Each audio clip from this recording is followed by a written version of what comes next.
preview. Welcome to Tucker Carlson Tonight. The president will address the nation a little less than an hour from now. He'll make his case for a protective wall along our southern border. Then he'll broadly argue that America's immigration problems are real. They're not a figment of our imagination. They're hurting the country badly. The president will say all that in a few minutes, but he will not go unchallenged, of course. The Democratic Party and its unpaid operatives in the news media will make their case, too. In fact, they're not waiting for 9 p.m. to do that. They're up early every day reading from the same set of talking points. Today's slogan is simple. Don't believe your own eyes. None of this is real. Everything is just fine. It is absolute fiction that there's a national emergency here. Showing that this is not about a crisis, it's a political ploy. Crisis, and it's a crisis that doesn't exist. They are trying to create the notion that there's an emergency and something should be done immediately to prevent it. There is no emergency on the southern border. Being from New Jersey, I know national emergencies. We've seen Superstorm Sandy, we've seen 9/11. This is not a national emergency, and certainly this national emergency is completely made up. A wall is a colossal waste of money for a crisis that doesn't exist. Even if he declares a national emergency, he's lying. Even if he declares it, it will be a declaration of a falsehood. This whole idea of declaring a national emergency is ludicrous because there isn't one. So repeat after me. No national emergency. The crisis at the border is fake. It's fraudulent. It's totally made up. Think leprechauns or low-cal ice cream. Something only kids and dumb people believe in. Actually, you know what the border crisis is like? It's like that imaginary caravan from Honduras a few months ago. The one that marched all the way to Tijuana with TV cameras in tow, but didn't really exist. They're telling you the existential threat to America is a bunch of poor refugees 1,000 miles away. This group of folks, we don't even know where they are. They're way down there. They've been running on an imaginary caravan. This stupid caravan. You know, it's a lie that this caravan is a problem of that magnitude. Right. Programming on the caravan was propaganda. Yep, caravan's fake too. Breathe easy, America. A lot of the problems you've been worried about don't need solutions because they're not real. That's what the media are telling us about illegal immigration and a lot of other things, and it's a relief. But it does leave at least one big question unanswered. If none of this is really happening, why do so many people think that it is? How are millions of Americans experiencing the same hallucination at the same time? And the answer, of course, is it's an illusion. Americans are being tricked by that dastardly Fox News and those demagogues in prime time who won't shut up despite being warned repeatedly by the authorities to be quiet if you know what's good for you. Shadowy saboteurs, of course, played a role as well. They always do. The New York Times ran a piece the other day explaining that Donald Trump only supports a border wall because Roger Stone told him to. It was part of a political ploy. Stone, meanwhile, now appears to be caught up in the Russia investigation, and that makes some sense if you think about it. Donald Trump's election and a wall on the Mexican border. Nobody in Washington could imagine wanting either one of those things, or for that matter, imagining anyone else in America wanting them. So there has to be a secret cabal pushing this crap. Vladimir Putin, Roger Stone, Fox News, they're all in it together somehow. Maybe Robert Mueller will get to the bottom of it. That's honestly how people in Washington think. Trust us, we live here. Of course, it's completely delusional, demented, actually. But once you understand where these people are coming from, it's hard to blame them for constructing these fantasies. The next time you see some angry face on CNN shouting about this or that, remember, this person isn't arguing for change. This person is arguing for more of the same, arguing for a permanent extension of the way things are. They may claim they're mad about Trump or the wall or whatever, name the topic. But those are just symptoms of the larger problem, the thing they fear most, and that is an assault on the status quo. They like the status quo. They're deeply vested in the status quo. This is the group that's become richer and happier since the financial crisis of 2008. There aren't a lot of those people in America. Most of them live in a handful of big cities. A lot of them seem to have cable television contracts somehow. And what this group fears most is that some idiot will come along, ask a bunch of uncomfortable questions, and wreck what has turned out to be a very good deal for them. Low work, high-paying jobs, cheap household help, leafy, stable neighborhoods that look like it's 1965, and a corrupt and insular system of higher education that's essentially closed to outsiders, but that can be relied upon to keep this whole scam going in perpetuity. What you're really looking at here is a self-satisfied aristocracy. All of those are the same. What they fear most is a challenge to the way things are. Keep that in mind tonight as you watch their response. We don't need walls, they'll tell you. And they're right. They don't. They already have their own. John Summers is a former communications director for Senator Harry Reid, and he joins us tonight. John, thanks a lot for coming on. You bet. So they're telling us there's no crisis at all at the border. But I guess my question is, how would they know that? Since I don't think anybody knows how many people are here illegally in this country. I see estimates from credible sources that go from 11 to 22 million. That's a spread of 11 million people. So if we don't really know how many people are here, how can we say there's no crisis? Well, and I think you raise a good point. There is a crisis, but that doesn't necessarily rise to the occasion of a national emergency. A national emergency is a very different thing. And that's not where we are. If you want to talk about national emergencies, you might talk about gun violence, where we have 35,000 Americans die each year because of that. That's not what we're seeing on the southern border. That doesn't mean we shouldn't address border security, and a wall can be part of it. We already know there are parts of a wall down there that were there long before Trump, including on the border of California, right? So we know that parts of a wall already exist, and if that needs to be an element of a more comprehensive border security plan, then I think that's good. I think one thing that we often forget, though, is that the majority of these people who are here illegally are here because of overstayed visas, not because they're pouring in through the southern border. But hold on, wait. We say this, we make these generalizations. I probably have too, but we don't have any idea. If there's a spread of 11 million in the credible estimates as to the number of how many there are, what we're really saying is we don't know anything at all about over 10 million people who live within our borders. Many of whom are using fake federal documents, fake social security numbers, and fake federal. That's a felony in every case. It's a felony. So, first question. If I go to a bank and use a fake federal document, a fake social security number, should I be charged for that, or is that okay? I think you should definitely be charged. Well, then why are we charging the people who are doing it? That's not what we're talking about right now. Well, That's not what the president is talking about. Look, I'm not here to defend Trump. I'm just here to state the obvious, which is this is a crisis. So if you're saying that I should be charged with a felony for using a fake federal document, and yet we have evidence that over 10 million people are doing that, but they shouldn't be charged. How does that work exactly? What message does that send to the rest of us? I don't know if people are saying that anyone who commits a felony shouldn't be charged. I don't know what they're getting at. Well, I think if people, hold on. Have you heard is there a single number? We know that some massive number of people are using fake federal documents right now, fake social security numbers, to work in this country. If I did that, you just agreed it's a felony and I should be charged. They're doing it, and no one is even consider charging them. So what we're looking at is a two-tiered system where the illegal foreign citizens get to commit the crime, but I don't as an American citizen and taxpayer. What message do you think that sends to Americans? Well, again, everyone who commits a felony should be charged with that felony, and they should be afforded due process. I don't know how a wall is going to be the one and only thing that's going to stop I don't know. what you're talking about. Anybody saying it's the one and What do you think ought to be done to actually prevent this issue with overstayed visas? How about we round up every single person who we think is here illegally and find out if they're committing the felony that we're talking about now, using a fake social security number. Would you be for that? You just said I should be charged for doing it, but you're not for charging them for doing that. So I just want you to explain that. If you're caught in the act of doing it, then yeah, obviously you should be held accountable. But what if I do it and Hold on, wait a second. That's different from going around and doing roundups. Wait a second, John. Now you're talking about doing a roundup. Hold on. I asked you, should I be charged as an American citizen if I use a fake social security number? And you said, well, of course it's a felony. But now you're telling me that foreign nationals should not be charged unless they're caught in the act. You said.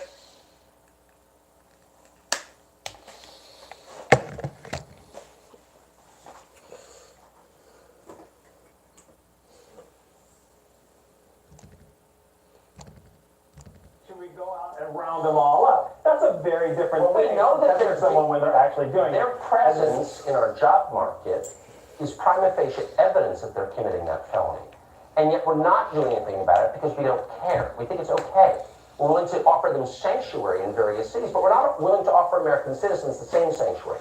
Do you see this as corroding our country? Do you So everything that you're talking about is exactly why we need to have more comprehensive immigration reform and not do this whole thing where we're shutting down the government, damaging our economy. Wait a second. 800,000 people who aren't being paid for one wall, which is nothing more than an ego project for the president. Okay, I get the talking points, but I'm just saying. No, it's not a talking point, it's reality. When you describe what's actually happening right now in the country, does it sound a little bit more like a crisis? Let's take Trump out of this, and even the wall out of it. Does it sound like a crisis to you? We have no idea who's here. Over 10 million people, we don't know anything about them.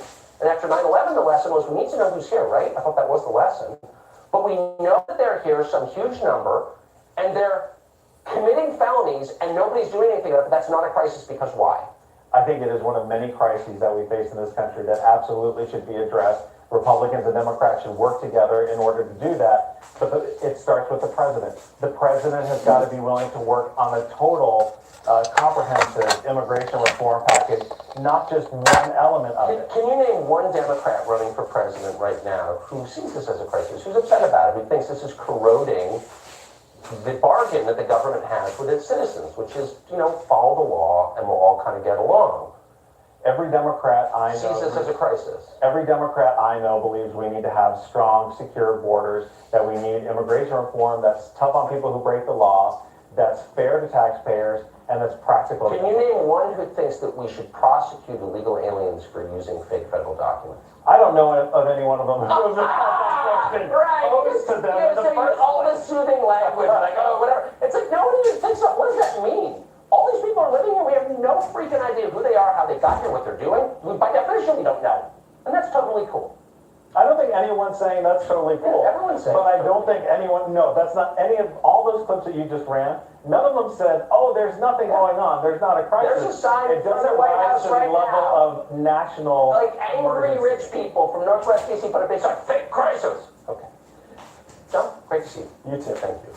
Well, the middle class is fleeing the states of New York and California. That is a crisis. Leaders of those states don't see it that way. We'll tell you what they're doing in response. Plus, waiting on the president's address to the nation, that's coming up at the bottom of this hour. Stay tuned.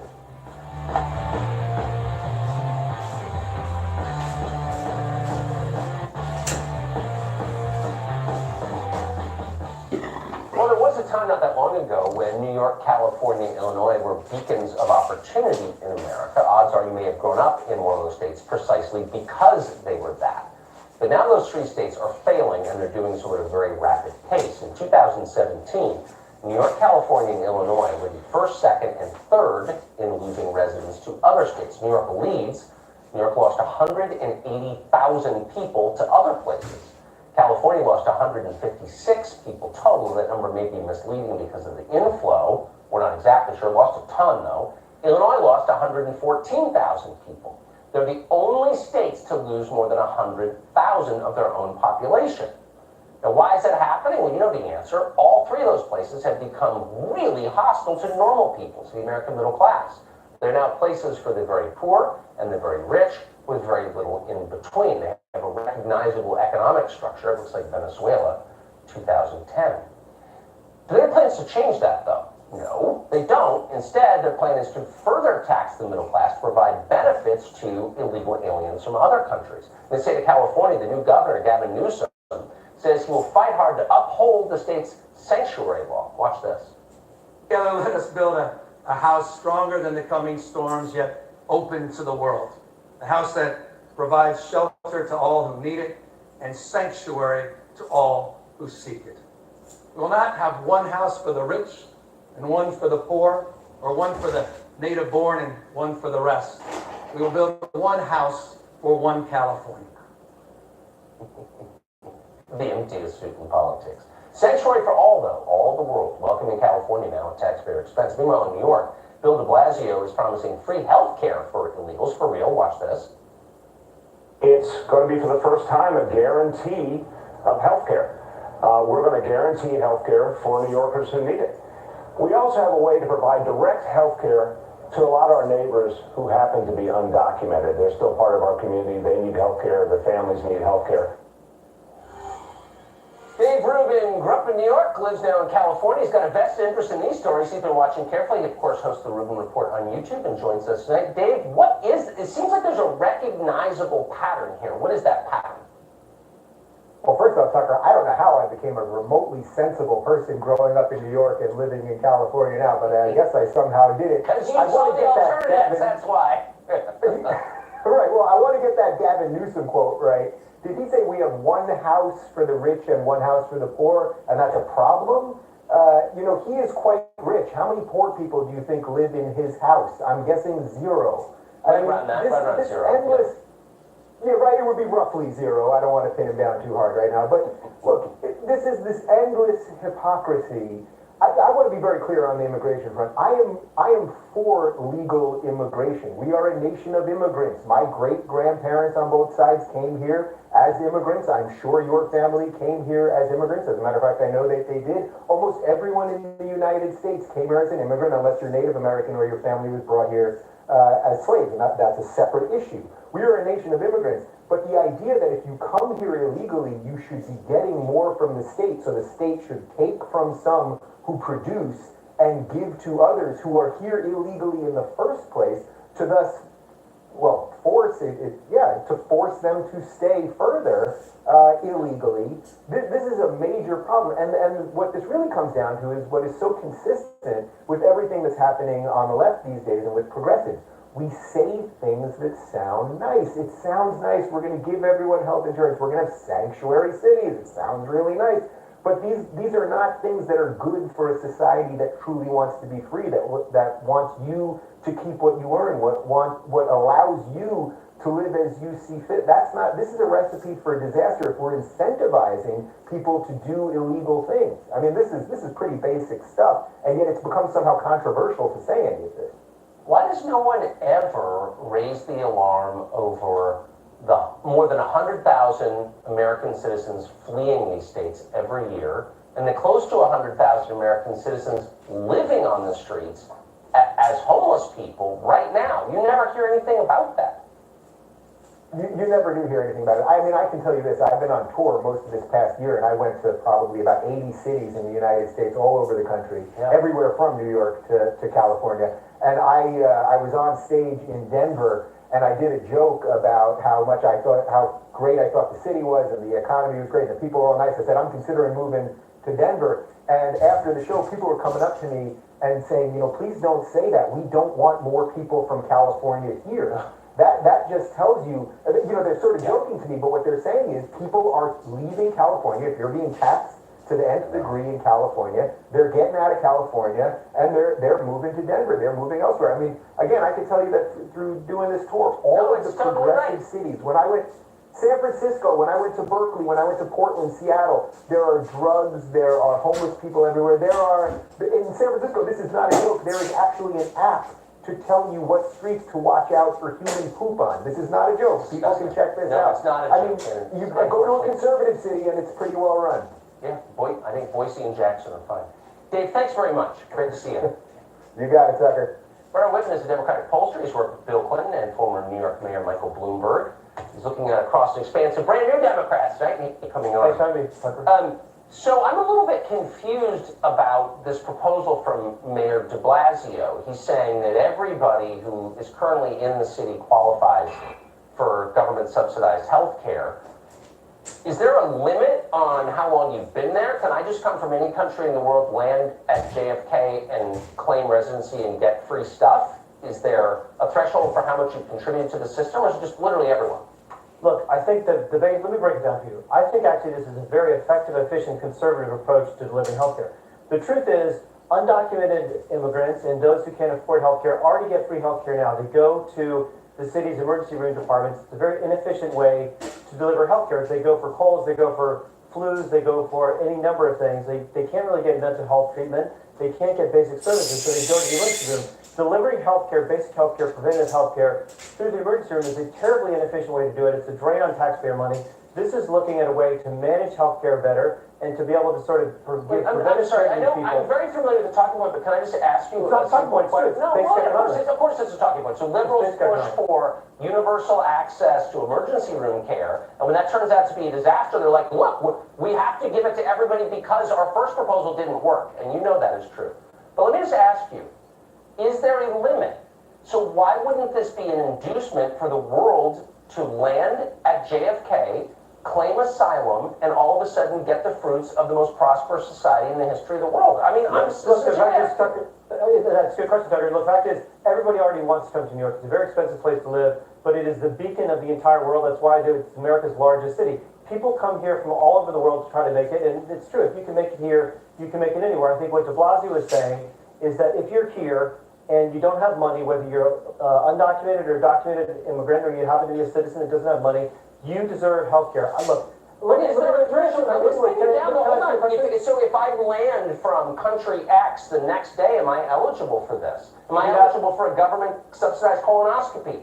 Look, you'd have to health screening. Seriously, you'd have to ask the governor. But look, at the end of the day, if you don't really want undocumented immigrants walk around your city, I understand some people don't like that. Would you rather they be walking around your city healthy or sick? Would you rather they be walking around with mental health issues that could explode into violence, or would you like them to get treated? It's not just about the illegals. Hold on, there are other people in New York City. A city of 8 million. Your middle class is fleeing, as you know. The numbers prove it.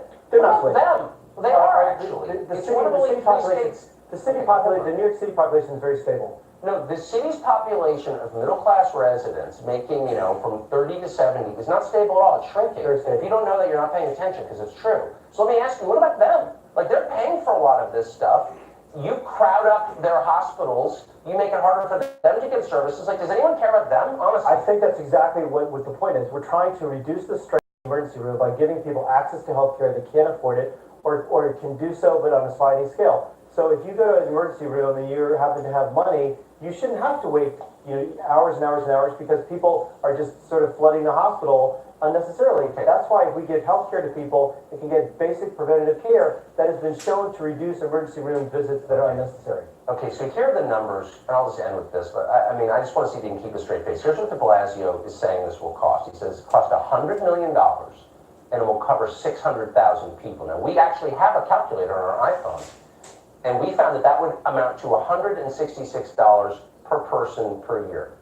You think that you can offer government-subsidized health care to the indigent and will cost you $166 I'll say per two year? things. I'll say two things. One, it's factoring in. It's factoring in the fact that many of those people are already getting health care through emergency departments, so they're not going to be covered there. So those savings will go into the program. And two, $100 million. I was pretty surprised about that too. I think it's going to cost a lot more, but I think healthcare. So why lie about it? I mean, colonoscopy costs $1,000. Tucker, I think healthcare is a basic human right, and we ought to start trying to figure out how to Who's deliver it. paying for this? I think this should be a pilot program to provide it to people from other countries. So we have an obligation to provide free healthcare to anybody in the world. I mean, last question: how many people do you think will live in New York in 20 years? I mean, do you plan to live in New York in 20 years? I will live in New York. God willing, I will live in New York to the day I die, and I suspect in 20 years the population will be about 10.2 million. Man, I bet you'll be in Florida. I'll be on with you in 2030. I hope you're right. Look, I'm rooting for New York. I don't want it, but it's clearly falling apart.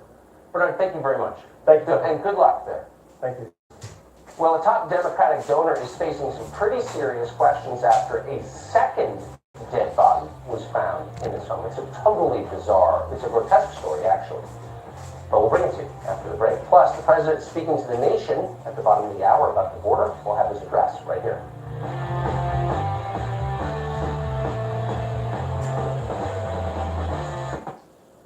Sources tell Fox News that Broward County Sheriff Scott Israel expects to be suspended by Florida's new Governor Ron DeSantis, the most deserved demotion in history. This is over his handling of the Parkland school shooting. After the shooter himself, Nicholas Cruz, Israel appears to be the one most responsible for the deaths of those students in the massacre. A recent state report found that Israel's deputies were poorly trained, had malfunctioning radios, and took cover shamefully rather than confronting the shooter, and that possibly cost multiple children their lives. Israel, of course, has vowed to fight back against any effort to suspend him or punish him. We'll continue to follow the story. Well, a wealthy Democratic donor, big-time Democratic donor in California is caught up in a bizarre scandal tonight. The scandal involves sex, drugs, and 2 mysterious deaths. Trace Gallagher is in Los Angeles with more details on that. Trace? Tucker, authorities arrived at Edward Buck's West Hollywood home just after 1 o'clock Monday morning, where they found an unidentified black male had died. The cause of death is under investigation, but drugs are a strong possibility. In fact, Edward Buck's attorney was quick to say his client was not doing drugs. Watch. This is not a situation where Mr. Buck has caused the death. This is a situation where Mr. Buck has had longtime friends who unfortunately do not handle their life well.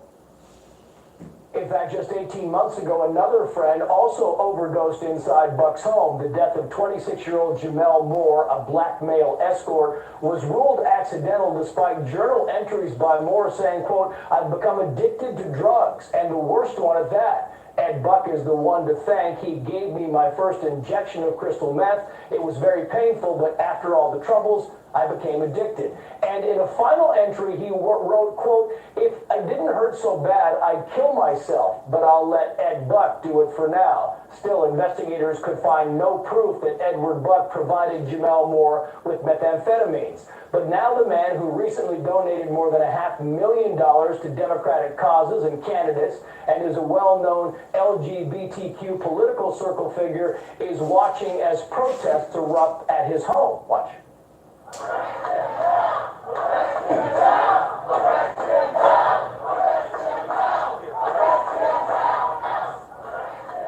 The protesters contend if 2 white men were found dead in a black man's apartment, the response would be very different. Tucker. Trace Gallagher, thanks for that report. Keep in mind, prosecutors said there was no evidence he'd supplied the drugs. Of course, the dead man's journal said that, on the level, of course, or Hillary Clinton's friends. Well, a new study claims that traditional masculinity is inherently harmful. How will that message help failing American boys? We'll deconstruct it after the break. Plus, President moments away from delivering a major address on the immigration and the southern border wall. We'll have it here for you just ahead.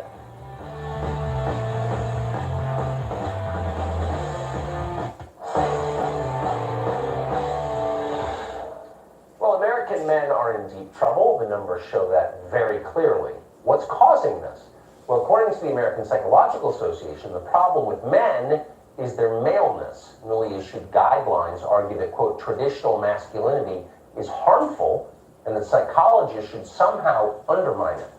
Christina Hoff Summers is a resident scholar at the American Enterprise Institute. She's co-host of a new podcast, Femsplainers, and she joins us tonight. Thank you very much for coming on.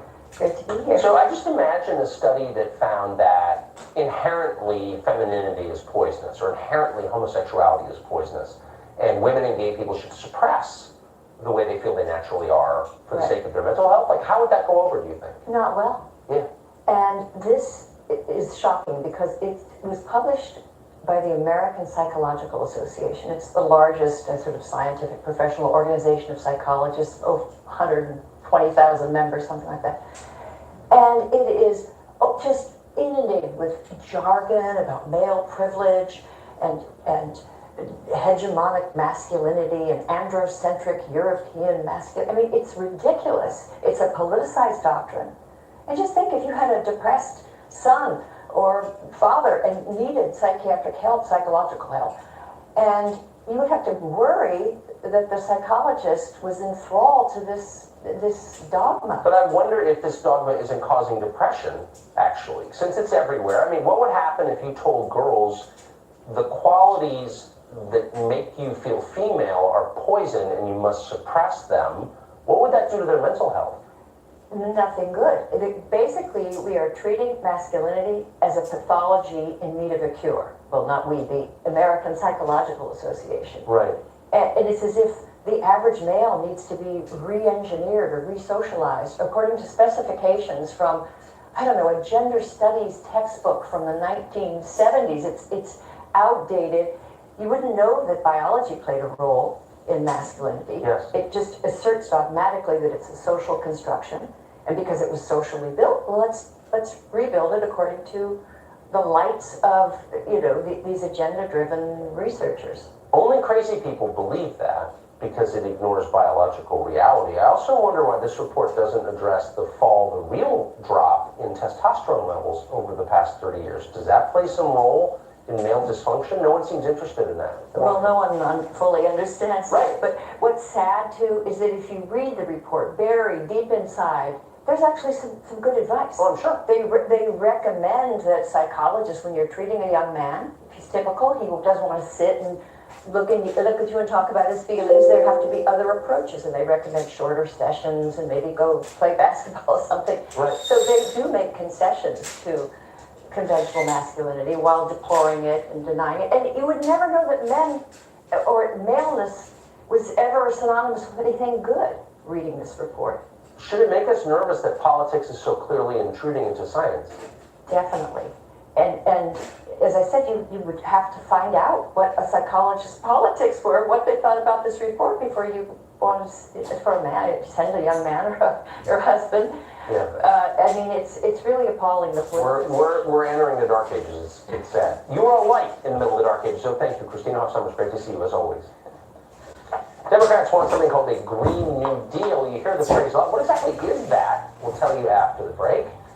Plus, we're going to ask, what is the truth about the danger of terrorists crossing the southern border? A lot of propaganda on that subject. We'll try to get to what's actually happening. President speaking at the border in just a few minutes. You'll see it here on Fox. Stay tuned.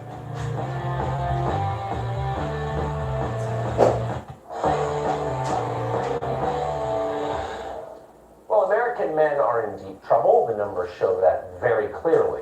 What's causing this? Well, according to the American Psychological Association, the problem with men is their maleness. Newly issued guidelines argue that, quote, traditional masculinity is harmful and that psychologists should somehow undermine it. Christina Hoff Sommers is a resident scholar at the American Enterprise Institute. She's co-host of a new podcast, Femsplainers, and she joins us today. Thank you very much for coming on. Great to be here. So I just imagine a study that found that inherently femininity is poisonous, inherently homosexuality is poisonous, and women and gay people should suppress the way they feel they naturally are for the sake of their mental health. Like, how would that go over, do you think? Not well. Yeah.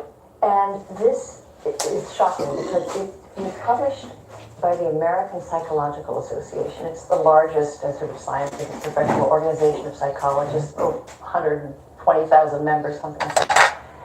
And it is just inundated with jargon about male privilege and hegemonic masculinity and androcentric European masculinity. I mean, it's ridiculous. It's a politicized doctrine. And just think, if you had a depressed son or father and needed psychiatric help, psychological help, and you would have to worry that the psychologist was enthralled to this dogma. But I wonder if this dogma isn't causing depression, actually, since it's everywhere. I mean, what would happen if you told girls the qualities that make you feel female are poison and you must suppress them? What would that do to their mental health? Nothing good. Basically, we are treating masculinity as a pathology in need of a cure. Well, not we, the American Psychological Association. Right. And it's as if the average male needs to be re-engineered or re-socialized according to specifications from, I don't know, a gender studies textbook from the 1970s. It's outdated. You wouldn't know that biology played a role in masculinity. Yes. It just asserts dogmatically that it's a social construction, and because it was socially built, well, let's rebuild it according to the lights of, these agenda-driven researchers. Only crazy people believe that because it ignores biological reality. I also wonder why this report doesn't address the real drop in testosterone levels over the past 30 years. Does that play some role in male dysfunction? No one seems interested in that. Well, no one fully understands. But what's sad too is that if you read the report very deep inside, there's actually some good advice. They recommend that psychologists, when they're treating a young man, he's typical, he doesn't want to sit and look into the talk about his feelings. There have to be other approaches, and they recommend shorter sessions and maybe go play basketball or something. So they do make concessions to conventional masculinity while deploring it and denying it. And you would never know that men or maleness was ever synonymous dozens of agencies, and let Democrats agree more than $5 billion in taxpayer funding to start building that barrier. And with neither side budging, the shutdown is starting to bite. National parks closed, other programs curtailed. Some 800,000 federal employees furloughed or working for free. Paychecks set to go on Friday will not be delivered. We're entering the dark ages. You are right in the to argue that war is to combat a national security humanitarian crisis. Democrats want something called a House Speaker Nancy Pelosi, the top Democrat in the Senate, Chuck Schumer will respond for the Democrats. Plus, we're going to ask, what is the truth about the danger of terrorists crossing the southern border? A lot of propaganda. Fellow Americans, tonight I'm speaking to you because there is a growing humanitarian and security crisis at our southern border. Every day, Customs and Border Patrol agents encounter thousands of illegal immigrants trying to enter our country. We are out of space to hold them, and we have no way to promptly return them back home to their country. America proudly welcomes millions of illegal immigrants who enrich our society and contribute to our nation. But all Americans are hurt by uncontrolled illegal migration. It strains public resources and drives down jobs and wages. Among those hardest hit are African Americans and Hispanic Americans. Our southern border is a pipeline for vast quantities of illegal drugs, including meth, heroin, cocaine, and fentanyl. Every week, 300 of our sources are filled by heroin arrivals. 80% of what floats across from our southern border. More Americans will die from drugs this year than were killed in the entire Vietnam War. In the last 2 years, ICE officers made 266,000 arrests of aliens with criminal records, including those charged or convicted of 100,000 assaults, 30,000 sex crimes, and 4,000 violent killings. Over the years, thousands of Americans have been brutally killed by those who illegally enter our country, and thousands more lives will be lost if we don't act right now. This is a humanitarian crisis, a crisis of the heart, and a crisis of the soul. Last month, 20,000 migrant children were illegally brought into the United States, a dramatic increase. These children are used as human pawns by vicious coyotes and ruthless gangs. 1 in 3 women are sexually assaulted on the dangerous trek up through Mexico. Women and children are the biggest victims, by far, of our broken system. This is the tragic reality of illegal immigration on our southern border. This is the cycle of human suffering that I am determined to end. My administration has presented Congress with a detailed proposal to secure the border and stop the criminal gangs, drug smugglers, and human traffickers. It's a tremendous problem. Our proposal was developed by law enforcement professionals and border agents at the Department of Homeland Security. These are the resources they have requested to properly perform their mission and keep America safe. In fact, safer than ever before. The proposal from Homeland Security includes cutting-edge technology for detecting drugs, weapons, illegal contraband, and many other things. We have requested more agents, immigration judges, and bed space to process the sharp rise in unlawful migration fueled by our very strong economy. Our plan also contains an urgent request for humanitarian assistance and medical support. Furthermore, we have asked Congress to close border security loopholes so that illegal immigrant children can be safely and humanely returned back home. Finally, as part of an overall approach to border security, law enforcement professionals have requested $5.7 billion for a physical barrier. At the request of Democrats, it will be a steel barrier rather than a concrete wall. This barrier is absolutely critical to border security. It's also what our professionals at the border want and need. This is just common sense. The border wall would very quickly pay for itself. The cost of illegal drugs exceeds $500 billion a year, vastly more than the $5.7 billion we have requested from Congress. The wall will also pay for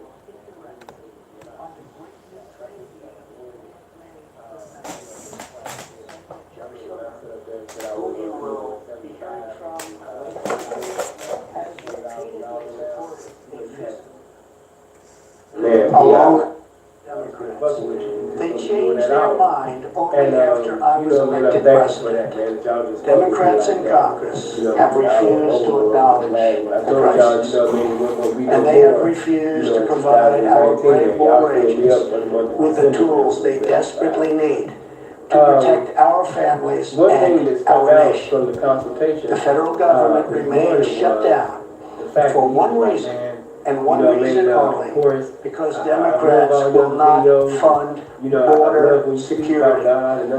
My administration is doing everything in our power to help those impacted by the situation. But the only solution is for Democrats to pass a spending bill that defends our borders and reopens the government. This situation could be solved in a 45-minute meeting. I have invited congressional leadership to the White House tomorrow to get this done. Hopefully, we can rise above partisan politics in order to support national security.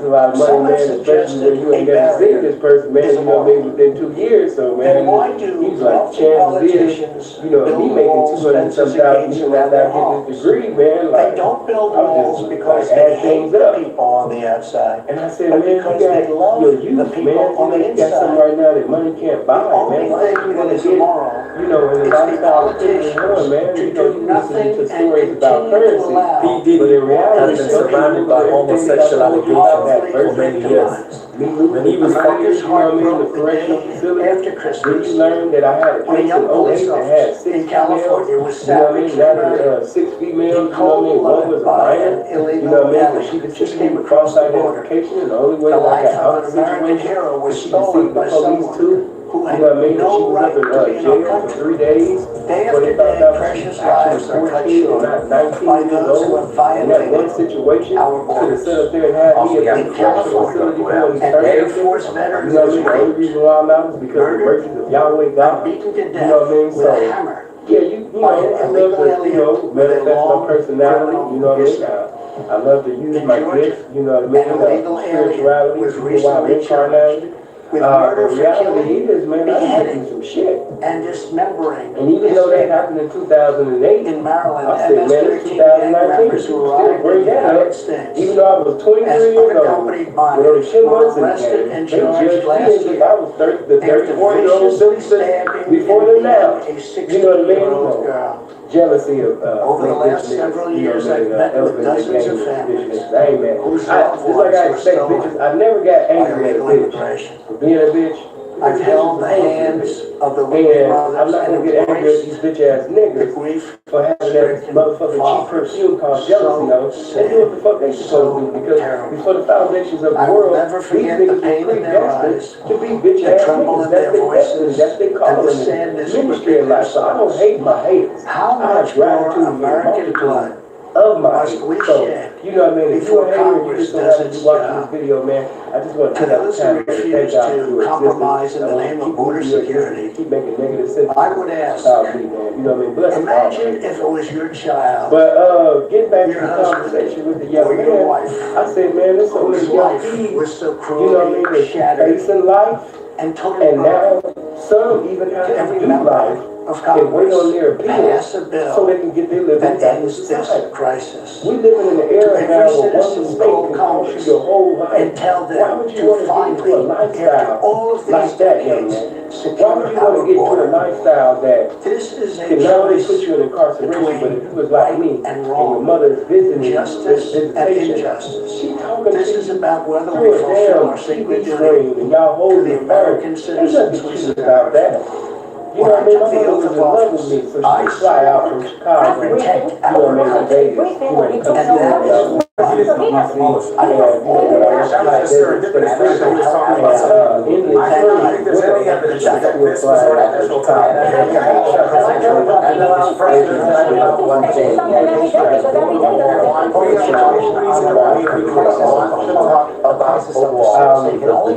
But, you know, with everything that I've been through, it's the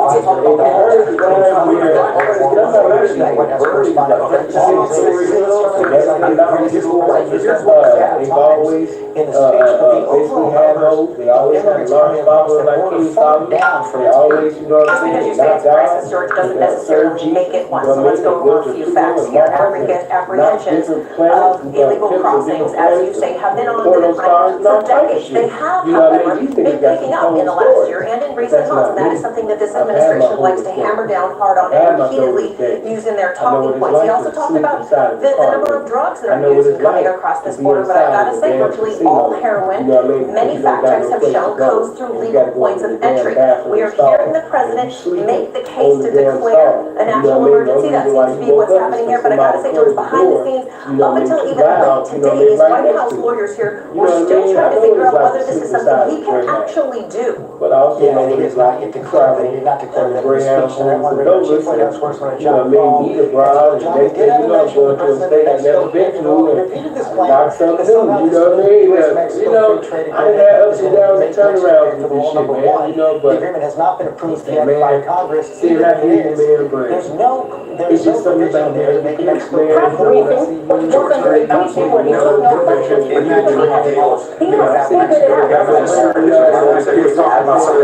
I do not think there's any evidence that this was artificial tonight.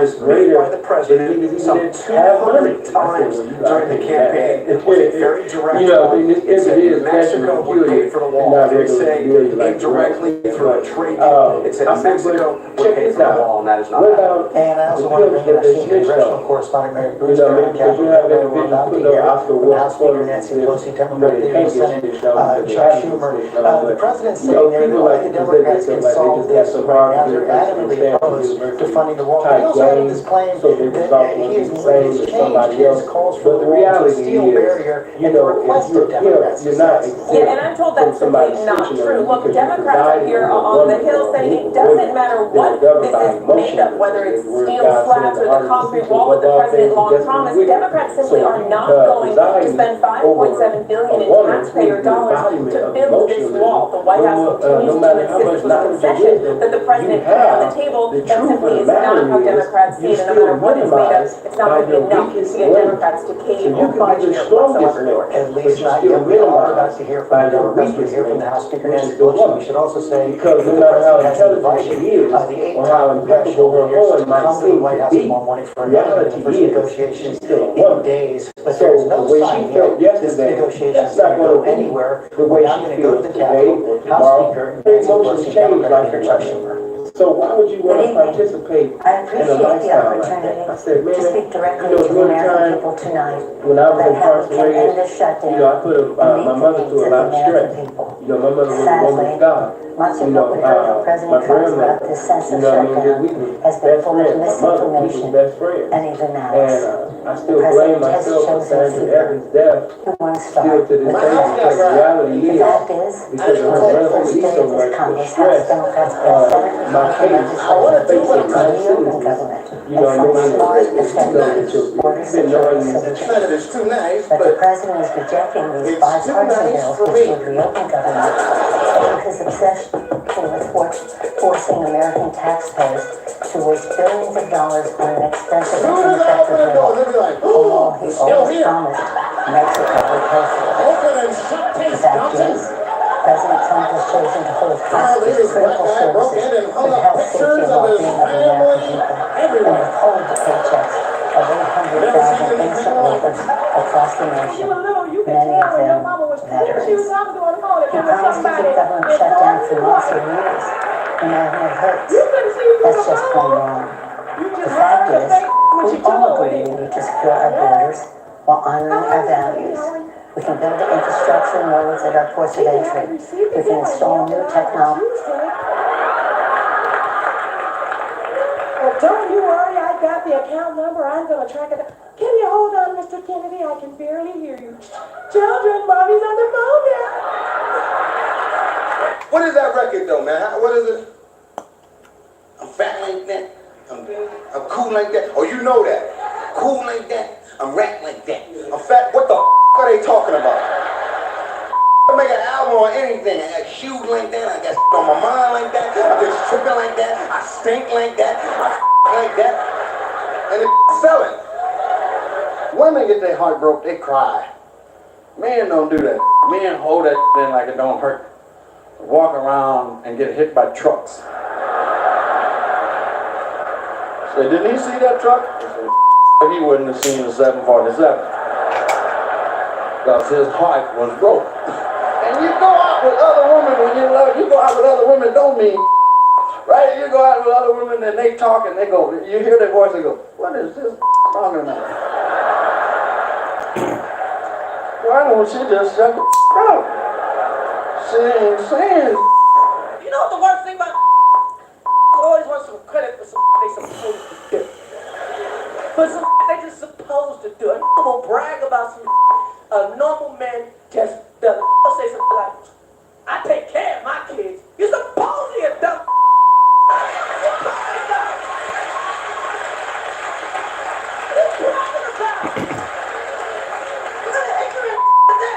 I ain't never been to jail. What you want, a cookie? See, black people, we have to know our place in America. When our ancestors were released as slaves, this country promised them 40 acres of land and a mule to each slave. And they did not fulfill their promise. Therefore, the scales will never be equal. And you want to know what that feels like? That feels like a owe you money and you see them with new on every day. That's right. So we have style, we got flavor, we got rhythm. I mean, the black man in America is the most copied man on this planet, bar none. Everybody want to be, but nobody want to be. How about that question?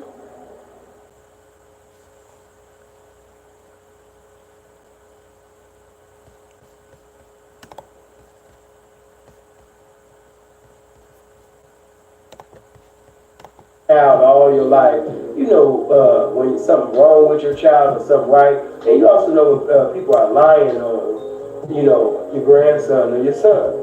And reality is, my grandmother knew that I had some problems, but as far as being a pedophile or messing with children and all that type of shit, she know that ain't me. You know what I mean? She knew that pretty much I was in holiness and living for God, and once I backslid and got into the streets and, you know what I mean, started getting, you know, making residences in the country and basically having fornication across the nation, she knew that, you know, her grandson trying to make up a false time. But she knew we never crossed her mind about being messing around with damn children because she know that's not in me. That's just not my character. Because they really idolize me as an individual because a lot of these frauds see me as God. And that's just reality. So when you see these niggas in the comment section saying all these old male Jezebel ass statements and things like that, in reality they want to be me. It's not just, you know, the pivot, because I'm so much more than that. You know what I mean? And they really take, you know, a rocket scientist or go on a 40-day fast to see that I was called by God. You don't really have to, you know what I mean, have a Harvard University education to get that type of information. If you got any type of discernment, you can pretty much see that, man, I'm a special type of guy. So, you know, my grandmother knew that was a bunch of bullshit. And that case really made my grandmother accelerate her expiration date before the appointed time. And that's why I tell you guys I really don't have too much time, even in a lifestyle, because I wasted time in the streets. And so when I make my transformation, not only do I owe God, but I owe the black community, I owe the youth. You know what I mean? I got to do a lot of things, man, to sit up there and be a blessing to my people. And I'm going to use my ability to the best of my ability and every day make it a responsibility to be a blessing to my people. And not just my people. When I say my people, that don't mean just black people in the urban community, people in poverty. You know, I don't want to just be another individual who becomes powerful and brags about power, but never do anything for the powerless. That's not me. My whole purpose of having power is to empower those who don't have power. My whole ministry is to bring enlightenment, to bring encouragement, to help you reach your development. And if I haven't given you any type of empowerment, then I failed, you know, my ministry. I felt my capability. I felt my destiny. You know, and I can't do that. But, you know, I always blame myself for the death of my grandmother. And, you know, there were some things that I would have loved to accomplish even before my mother had got out of here. Like, I'm the only child that didn't graduate out of college. You know what I mean? As you know, I dropped out of college. I dropped out of school. So by me dropping out of school, and my brother and sister, they got degrees, and you know, my father's side, they got degrees. Even the street niggas, they got degrees. You know, yeah, I got brothers out there gang banging, hustling, but they still got their degrees though. And I would pretty much be the black sheep of the family. You know what I mean? So I know what it's like.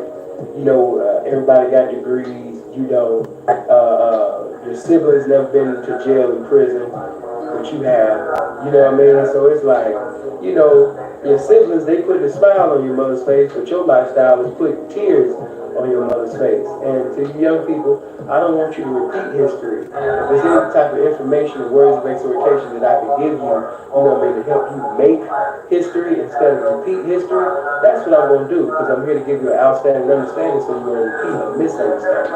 That's what I want to do. You know what I mean? I love you. I want you to maintain your freedom. I don't want you to make your mother, your grandmother, accelerate to her expiration date simply because you don't have an expiration date in prison. You know what I mean? I don't want you to lose your whole life, you know what I mean, serving a life sentence in prison.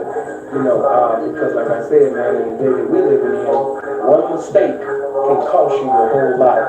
And we got a lot of so-called veteran pimps in the game that complain about a lot of things, but reality, they ain't no different than the squares outside the lifestyle of pimping because they haven't came together, or one hasn't came up with something that can be beneficial to the youth where they can receive the truth of the game, and so they don't have to go in the same lane that others basically who have no pimp, or some say mispimp, I just say no pimping, you know what I mean, has led them, such as incarceration or the last destination called the graveyard. So they just crying and complaining. They ain't created nothing. You know what I mean? Like I told you. Wisdom is not shown by bitching and crying about problems. Wisdom is shown by creating a solution to the problem and having enough wisdom to apply the solution to the problem so the problem won't exacerbate. But due to the fact that we just have people who like to cry and complain and make statuses to get likes and views, they haven't, you know, went outside to create something and say, you know what, I'm gonna go to the Blade, chop it up with some young pimps. You know what I mean? Because, you know what I mean, I don't want them to be, I lost some years of my life, but if I could prevent that, if I could chop up some game, man, you know what I mean, to help these young people, man, avoid jail or prison, or avoid, you know what I mean, unnecessary homeless and those days and things like that, doing and saying stupid shit to make the bride blow up before a time, man. Let me sit up there and, you know, drop some game. They don't even think like that. They just want to complain after the matter about how a person didn't do right or a person didn't do this, but they never took out the time to lace them up. So I said, man, you know, to the young man in the consultation, I told him, man, that, you know, in the multitude of counsel, there is safety. In this lifestyle, you got a lot of older guys that want the youth to fail. They want you. You have a lot of guys in the game that is not better. They're bitter. So by them being bitter, every fly, charismatic, and magnetic, you know what I mean, person that's in their youth, the truth is these guys really have a pure hatred, you know what I mean, towards it. And it's a lot of individuals out here, you know what I mean, that hate young pimps, you know what I mean, that's fly and handsome, you know, stay having, you know what I mean, vehicles and making miracles on the track. These niggas basically be hating that because reality is they can never go back to that. They had opportunities to have big currency, but when they had it, they didn't preside over it the correct way. So, you know what I mean, if you don't know nothing else, for those of you that's having it your way, your position right now, hey man, save your money so your money can save your ass. You know what I mean? Do something, you know what I mean, that most people don't do, man. You know what I mean? Be able to elevate the game, you know what I mean, to another lane, you know what I mean, still use the game, be able to have some money. Because a lot of motherfuckers that's going to leave the game with some fly pictures, they're going to leave with fly clothes, they're going to leave with some fly ass memories, but very few motherfuckers going to leave with some money. So, You know what I mean? This is just real talk, man. I'm chopping it up with my young brothers. You know, I have to do certain videos now due to the fact that I can't go live. So, you know, certain topics and things I touch, man, to keep the views up and, you know what I mean, to bring new subscribers over and things like that. You know why we can't go live over here until March. You know what I mean? But that's all it is. But, you know, man, you know me, man. I miss going live, man, and chopping up, you know what I mean, with my young P's, man, my young P partners and shit, man. And I know y'all been missing this game, man, you know what I mean? For those that don't know, you can go click on channels. And when you click on channels, you're going to see Simple P live videos. Subscribe to that, because that's where I'll be going live at. They just made it eligible for you guys to super chat now, and you know what I mean? So we back, you know what I mean? And even though it's a smaller channel, you know what I mean? It don't matter, you know what I mean? The family can still come over, man. We can still chop up this game. But, you know, from now on, every now and then I'll do videos like this, but you know what I mean? I've been I've been speaking about trending topics and things like that, to pretty much, you know what I mean, make the channel bigger, and not just that, you know, give a variety of subjects, man, speak some game, you know what I mean? But I haven't forgotten about y'all. I have to take the time out to let you know, just like I had to let that young man know. Listen, man, you know, I can't tell you that, you know what I mean, what to do. I can't tell you what to do because I'm not your father. And at the end of the day, you're going to sit up there and come to me for consultation, but reality is my opinion still won't have no dominion over what you do. But if it did, I would encourage you to use your ability for something else, man, because we got enough gangsters. We got enough maps, we got enough quills, we got enough pimps, we got enough hoes, we got enough con artists, we got enough killers, we got enough niggas that think they pretty, you know what I mean? But they look like Bill Gang, a whole lot of gang shit, you know what I mean? We got enough individuals, you know what I mean, that's in the streets. We got enough individuals that come from the urban community, that come from poverty, the moment they get some currency, they don't know what to do with it, so they end up, you know what I mean, being broken in. We got enough of them stories, man. You know what I mean? Make our people look good. Use your ability, you know what I mean, to go to college. You know what I mean? Use your ability to do more than just get a degree. Have a master's plan with your master's degree. Amen? Because he that failed to plan to fail. So, you know, the thing is to have a master's plan with your master's degree, because I know a lot of people with master's degrees, but they don't have no currency. You know what I mean? And, you know, that's good to have the information, but you know, the accumulation along with it. So have a master's plan along with the master's degree. So whatever you try to preside over or get into in life, you'll be able to master.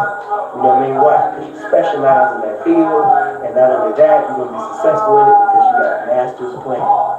He that has a master's plan, presiding over his master's degree, he's going to have some currency. Not just a degree, a master's plan. You know, so after I finished talking to the young man, he said, okay, well, P, you know what I mean, but let me ask you this. If you can go back, you know what I mean, would you change anything? Would you still have got the game? You know, even with the slander and the lies, you know what I mean? Because, you know, you got people talking about some you're a sex offender and pedophile. And I've shown you guys, my name is Philip Brandon Gilmore. You put my name in, don't come up. It's sex registry. And I've never been convicted for any crime pertaining to a child. And I've given you my name, I've given you 10368 months, and you guys do personal research on yourself. You keep listening to these YouTubers, man, that really idolize me, you know what I mean, in their privacy. But, you know, you want to listen to that, you can listen to that, you know, but I'm giving you the facts. And facts is that I'm not a pedophile. Facts is that I didn't have no history prior to that case of messing with any children. Facts is I haven't got involved or anything similar to a situation like that since 2008. Facts is, you know what I mean, I told you guys about that situation before the little slander came out. Facts is that they sit up there and tell you that I got a child or children, but facts is that you don't see me for child support. Facts is the individuals that speak on my name, you know, they try to bring my name down. These guys got 9 to 10 kids. They haven't seen their kids in 9 to 10 years. But yet they're on social media acting like they love children. You know, but I said, even with all the slander, bro, I just gotta be 100, man. Like, I wouldn't change a thing. You know what I mean?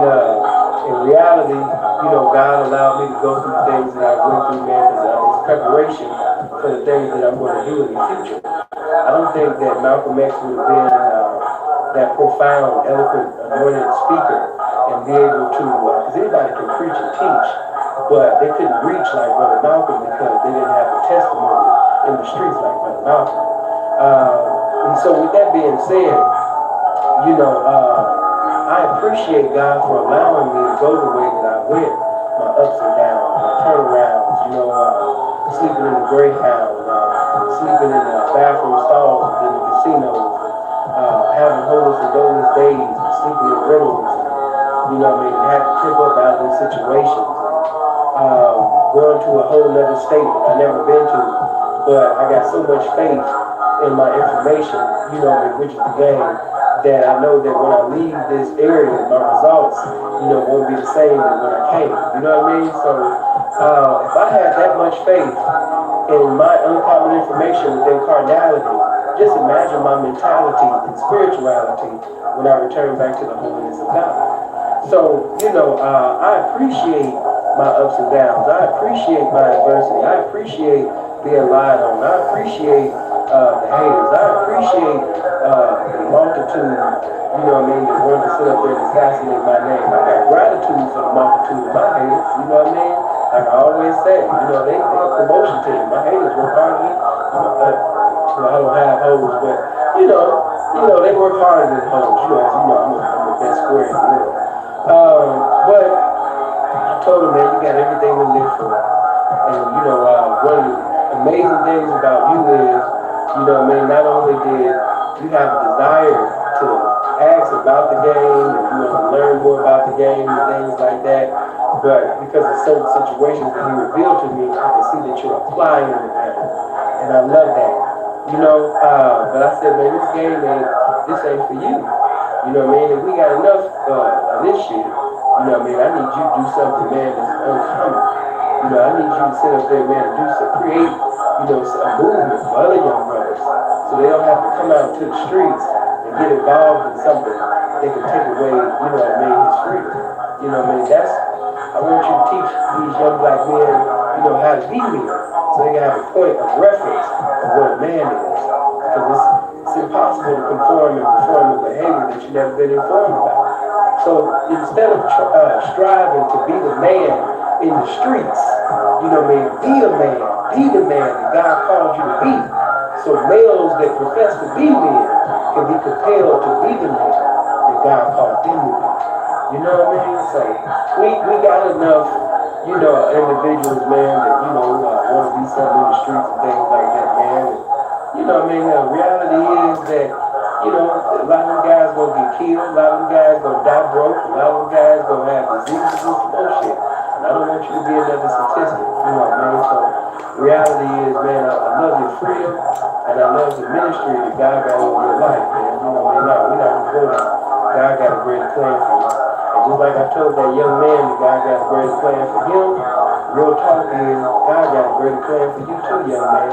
God got a greater plan for you too, young woman. So, you know, I know that in today's world, it seems like the best way to get popularity is to shake your ass and do something sexual to get some followers, views. Education ain't really being praised no more. Class ain't being praised no more. Value is not being praised. But, you know, instead of endeavoring to be like everybody else, be yourself.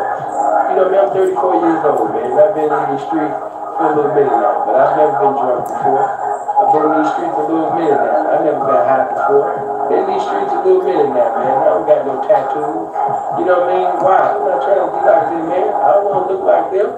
You know what I mean? I know a lot of individuals, you know what I mean, in the game. And a lot of niggas, they talk the same and sound the same. I don't want to sound like them guys, man. You know when you hear Sinful Pete. You know when you see Sinful Pete. Why? Because I got my own identity, my own individuality, and I know that my capabilities is more than these individuals. Them niggas got a false arrogance, a false pride. They got to get money and cars and rides to feel the way that I felt when I was born. You know what I mean? So the same confidence that I got in Philip Brandon Gilmore, that's the confidence that I want you to have in yourself. And in areas where you bankrupt and confidence in, I guarantee you that you will have the abundance You'll have an abundance of confidence. You'll be the embodiment of confidence. If you just see God concerning your future, if you just see God, you know what I mean, Lord, who am I? What's my purpose? What's my calling? What's my ministry? What was I predestined to do? Show me. Because you can't be a confident man. You can't be confident you don't even know who you are. A lot of you are 20, 30, and 40 years old, and you still don't know who you are. And that's dangerous for you not to know who you are and be 30 and 40 and some even 50 years old and be getting involved with a woman. Now here it is, you're supposed to be presiding over the woman, leading the woman, and you don't even know who the hell you are. So before you get involved with a woman, or before you endeavor to preside over some women, you know what I mean? Search out your identity. Seek God for your individuality. What's my ministry? What was I called to do?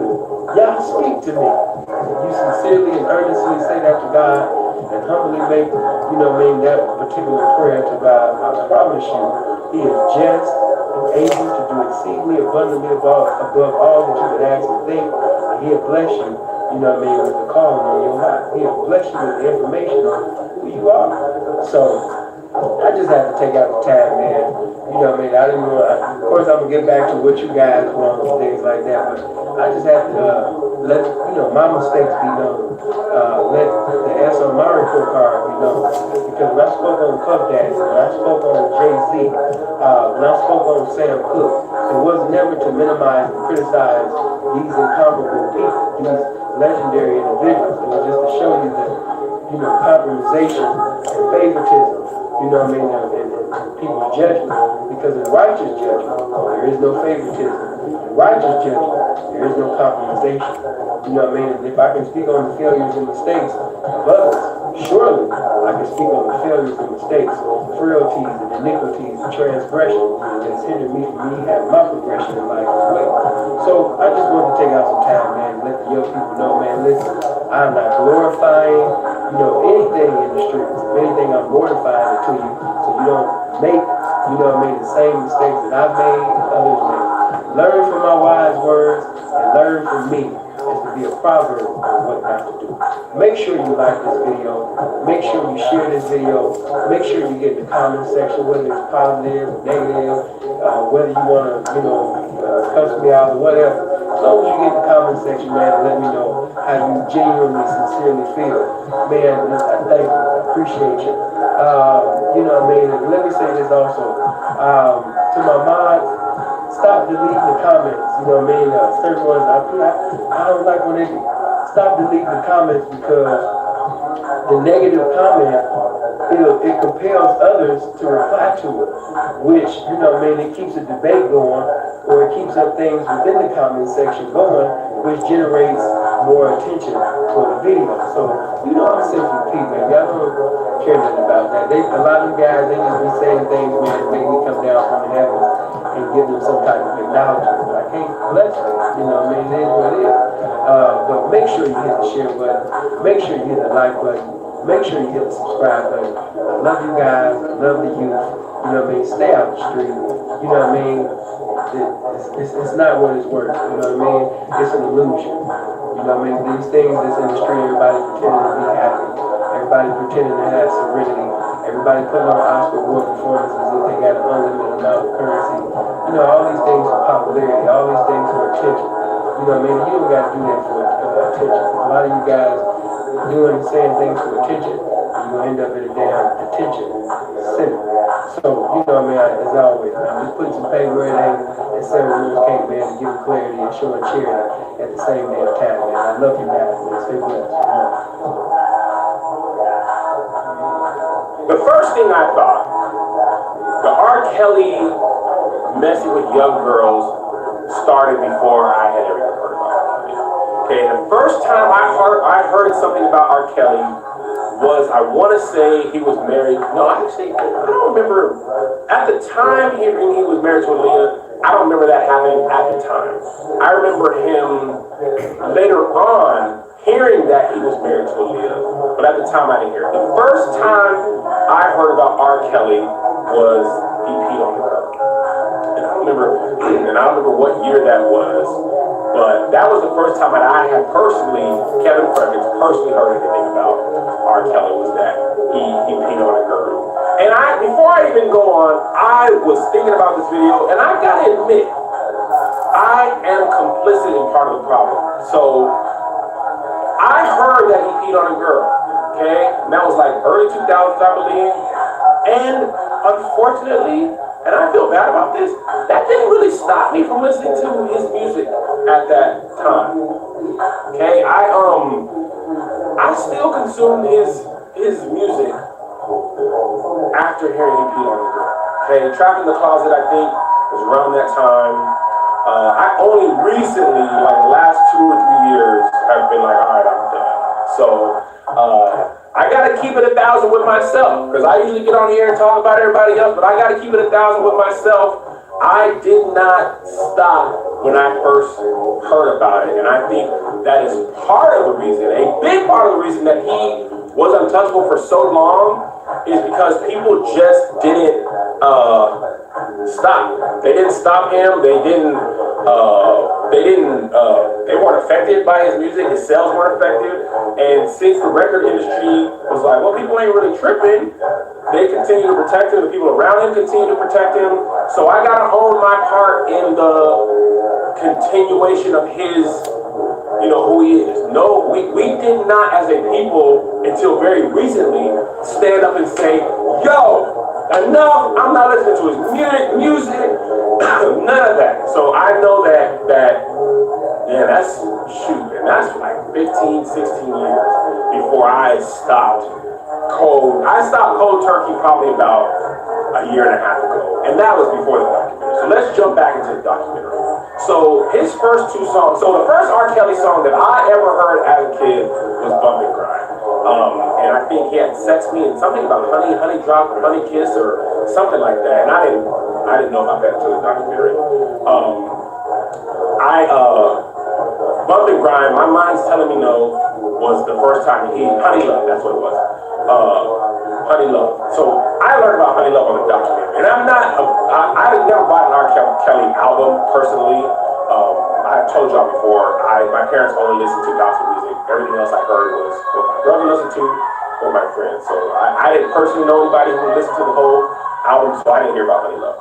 So when I'm watching the documentary, I'm like, yo, before he even blew up, he was like going to the high schools and picking up girls, and he was like 21 and they were 14. So the thing that is the most constant theme that was the most surprising for me in the whole documentary is that lots of people not only knew, but they enabled him. Like his team would go to the mall and pick up girls for him. Okay? They would like see some not even shady stuff.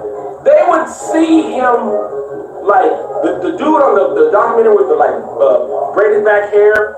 He was like, a couple of times I saw him having sex and I was like, that's an underage girl. And I'm just, that ain't my problem. Okay, so it's a whole in my mind, for whatever reason, I thought it was just like him, the girl, and maybe the parents knew.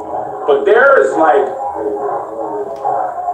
way more people who were active in the procurement of underage girls, bringing them to him, and then seeing what was going on. And the unfortunate truth is when I imagine when you're working for him, that's your job.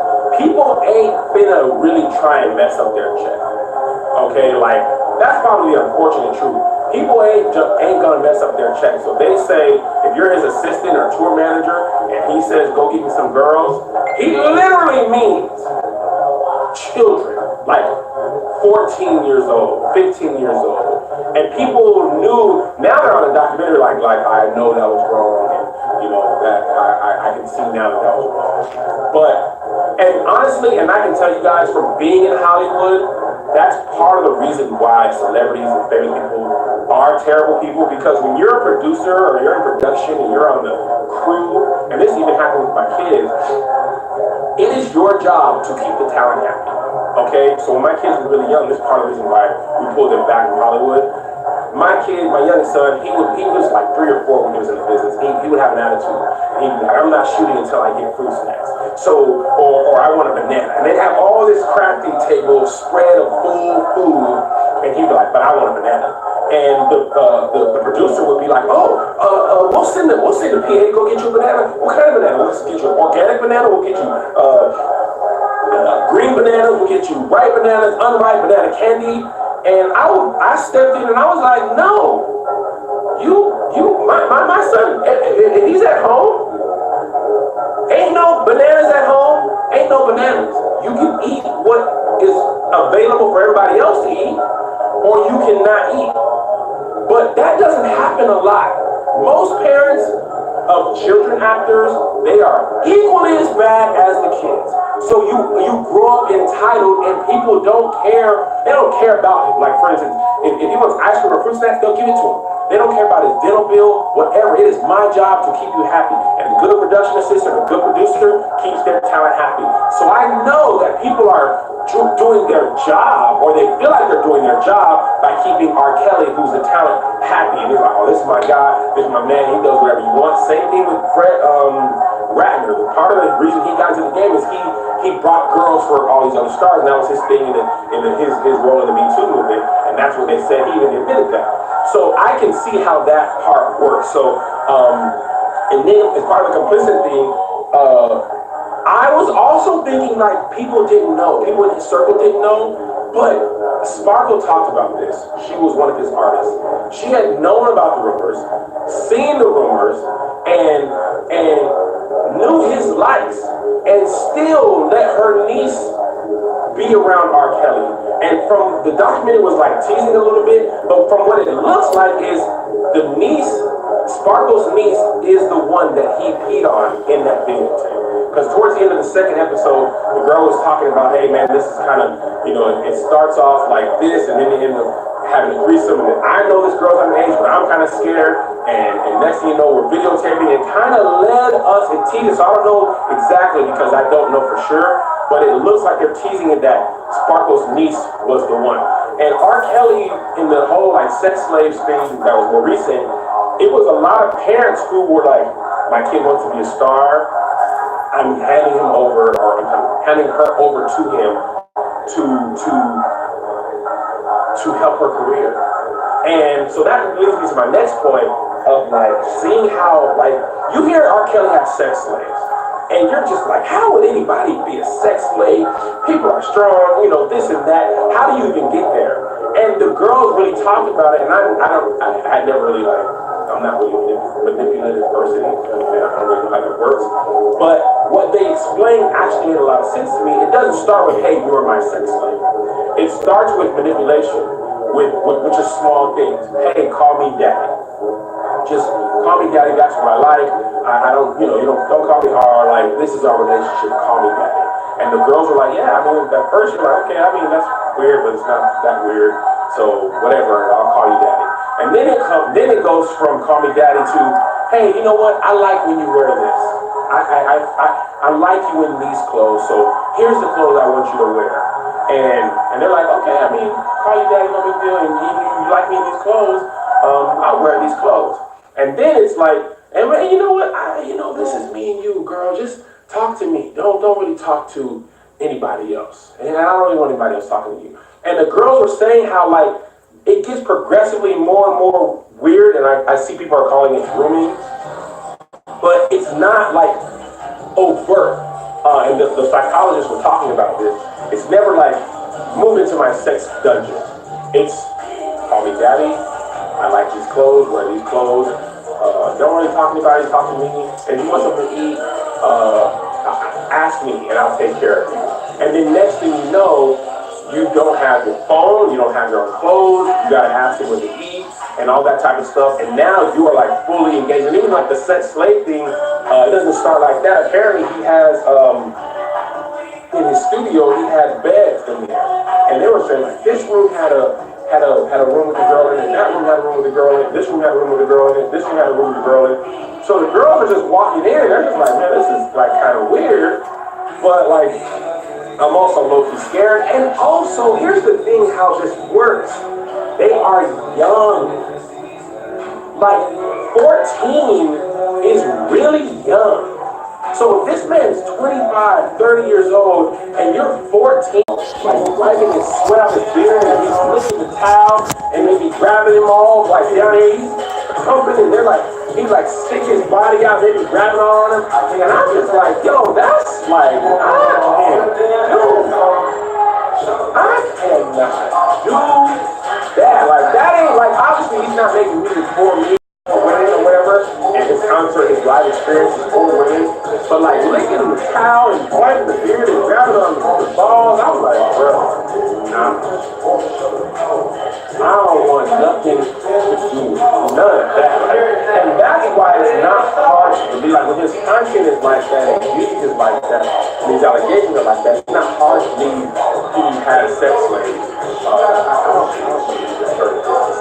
Women who can't leave his house are so now there's this whole thing, this whole argument of like, well, we got to turn down the black man. And this is what happened. And really, this whole thing is how rape culture works. Okay? It starts with calling young girls back. I saw a lot on Twitter. Well, if you're a young man, if you're a young girl and you're looking up to older men and lying about your age, going to the club, then you are setting yourself up to be raped, right? So what you're doing is saying, you're not saying as a man, you are taking advantage of a young girl. You're saying a 14-year-old girl who lies to an older man to get his interest, she should now be responsible for what happens to her because she's 14 and she knows lies. As opposed to saying, I'm a 30-year-old man, I know that if this girl is 14 or whatever, it's my responsibility as a man to say, hey, young lady, like, you really shouldn't be back here. This is not for you. You know, like, people are like, well, you always should men have to check ID? Well, let me just put this. Okay, so let's stop for a second and say, is it illegal to have sex with an underage girl? Okay? Yes, it's illegal. Okay? So how do you prevent yourself from having sex with an underage girl? Well, I guess you could check her ID. You could make sure she looks young. I mean, I get a lot of young girls look older. Let me see your ID. Let me see proof of identification. Now, why should a man have to do all that? Okay, let's use this as another example. Is it illegal to run a red light? Is it illegal to run past a stop sign? Does anybody complain when you say I have to stop at a stop sign?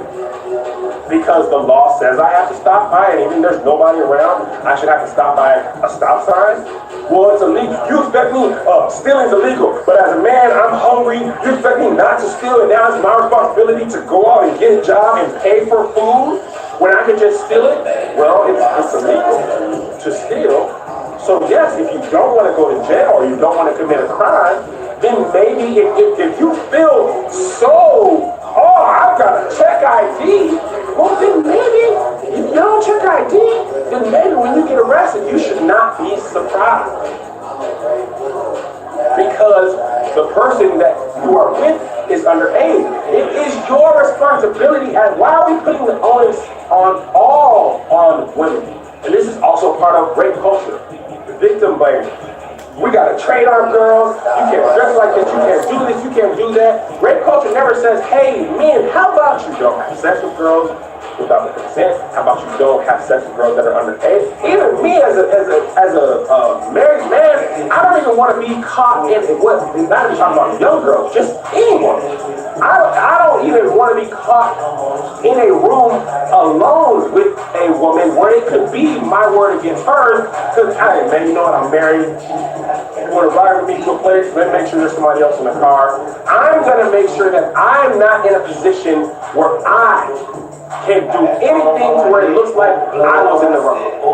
So why is R. Kelly 21 years old, 30 years old, why are we blaming a 14-year-old for lying, even if she did lie? And a lot of these girls didn't even say they lied. They were like, no, I'm 14. So why are we putting all the onus on a 14-year-old girl, 15-year-old girl, and not on a grown man who is purposely doing this stuff to to make sure he can prey on these young girls.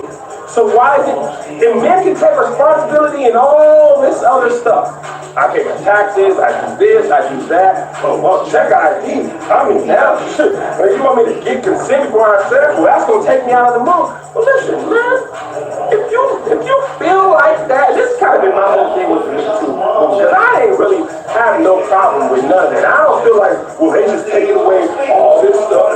And if you are meeting women and engaging with women in the proper way, your chances of being falsely accused of rape are very low if you are not trying to. If you're not engaging in getting her drunk or drugs or she like, he just never says that she like, I don't, Me Too movement doesn't affect me at all. Cause I don't move in that situation. So all these people are like, oh my God, now I can't just grab their arm and ask them, I can't just send unsolicited pictures of myself. You want me to get her permission and all that? Sounds like a lie, but y'all killing the game. Well, that game probably needs to be killed. If that's how you gotta move in order for things to work for you, then that old way of thinking needed. You gotta retrain your thoughts. And I see a lot of parents, oh, I'm so worried for my boys. What are my boys gonna do? Here's how you protect your boys. You teach them about consent. I got young boys, 12 and 10. Okay, let me tell them, hey, and I've been talking to my boys about sex for a while, but consent conversations we've had to have more and more now. Hey, listen. And I told my kids, if you interact with a girl as you get older, your chances, your first interaction with the girl, if you're thinking about doing sexual stuff with her, probably not the best time to do sexual stuff. The reason it's probably better for you to have a healthy relationship because you're more easily able to read her body language. If you're having one night stand with girls, these are the conversations I'm going to have as they get older. You having one night stand with girls, you're more likely to have an issue where you can't read her body. And maybe she is afraid, maybe she's not comfortable with these acts, but you don't know her very well, so you don't know what it looks like when she's scared or afraid. Okay? Now, if you want to introduce, if you're talking about having sex under the influence of alcohol and drugs, those things can alter your memory. Okay? They lower your inhibition and they alter your memory. So you guys are both drinking and having a good time, and now not only do you not know her very well, but now her inhibitions are lowered and yours are lowered. You might push too far. She might not even know what's happening. So I think it's better to be polyvaginal. You should probably have sex with a woman under the influence of any alcohol. If she's under the influence of alcohol, any drug, she had a drink or two, you know what? Thank you, good night. We'll talk another day. Because now you are in trouble. And the thing is, maybe you're not doing anything wrong.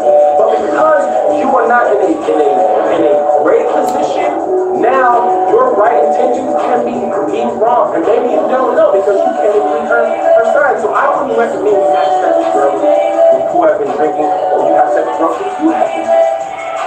Because you're not going to know what to do.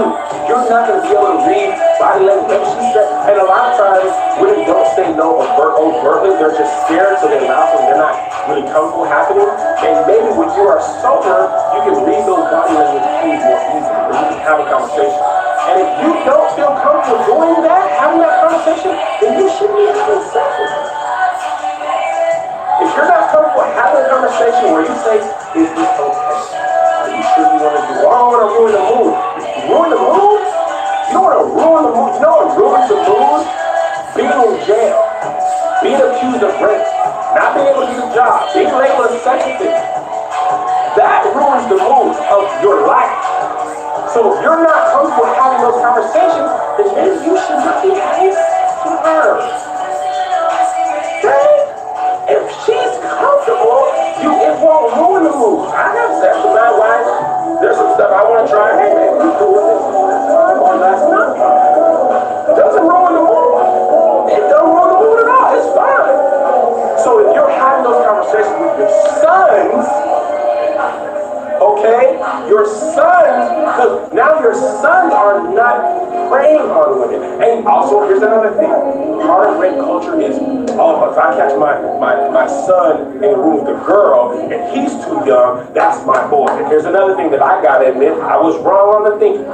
If I catch my daughter in the room with a boy, it's shotgun, boom, boom, I'm blasting, I'm beating him up, blah, blah, blah. But if I catch my son in the room with a girl, oh, that's my boy. No. It needs to be equally wrong.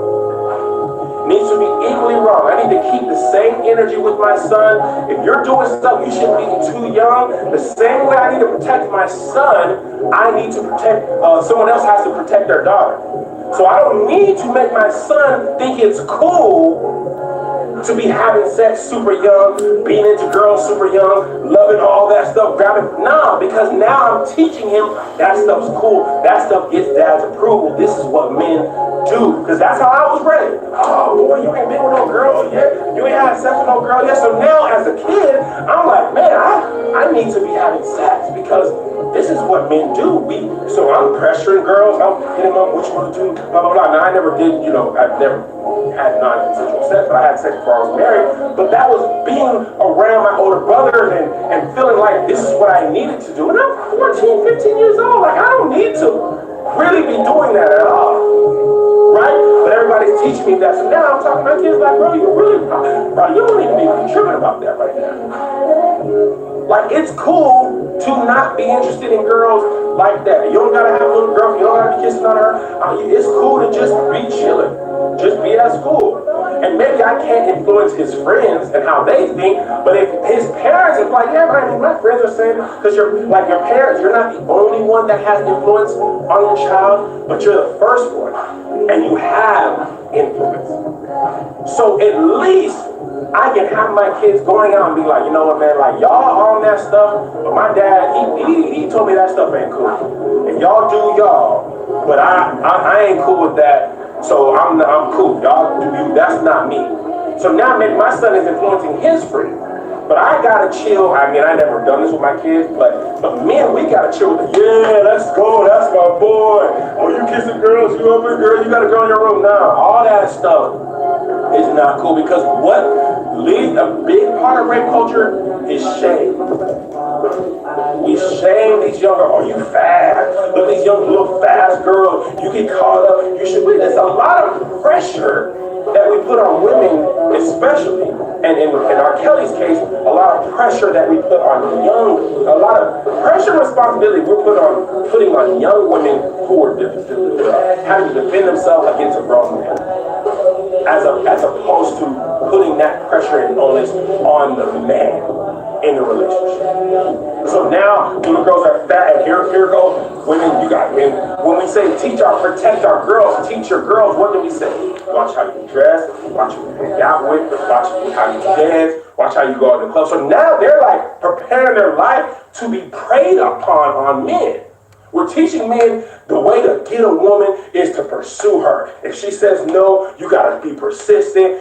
So we're teaching men to pursue and pressure, and that's how you get a girl in a relationship. Not even about sex. She says no, or no. You think the first time I married your mother, she said no, I walked away. So that's the first thing. The first no usually isn't sex. The first no is I pursued her, she said no. So we're teaching men to be predatory, and then we're blaming women for being victims. Because in rape defense, and this is still to this day in the court of law, when you're having a rape trial, what's the first thing they're going to do? She was drunk. She wanted it. She was all alone. If she didn't want to have sex, she shouldn't have been dressed like that. She shouldn't have been drunk. Oh, now women, y'all can't even go out. No, you go out and drink. If you go out dressed like that and get drunk, what are you expecting? You're inviting this type of behavior. Nobody ever tells men to go out. Men go out in groups. Watch what you wear. Make sure your shirt's buttoned up to the top. Because if you don't, because what? Because women are not taught to be predatory to men. So men have no fear of being raped. So we don't, this whole Me Too conversation, I remember somebody was tweeting about men, have you ever thought about calling someone because you feel scared, or walking with your keys clutched, or looking around, in a dark out, or when you're walking home. Like, I realize I have the privilege of not feeling like someone's always going to jump out of the bushes and attack me. So I'm not aware of my surroundings all the time. I never walk with my keys in my hand to protect myself. I never have to call somebody, be like, hey, I'm on the phone because, right now I'm going here. Make sure if you don't hear from me. I never have to do all that stuff because I'm not worried that someone's going to attack me. But women have to do all of I asked my wife this, like, hey, have you ever did that? She was like, countless times.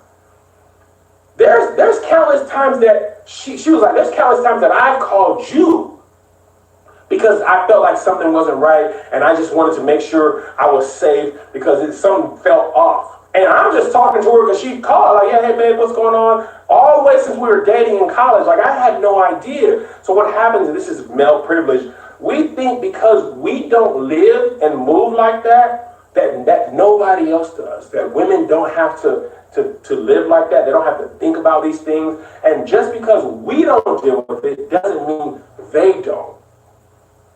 So that if anything, this whole R. Kelly documentary, rape culture, it's not just R. Kelly. He benefited from rape culture. He benefited from us not caring about women, definitely not caring about black women, for shaming women, for not holding people who have an amazing talent to the same accountability as other people. So there's no way he's able to do this for 20, 30 years if we don't have a culture that thrives on this.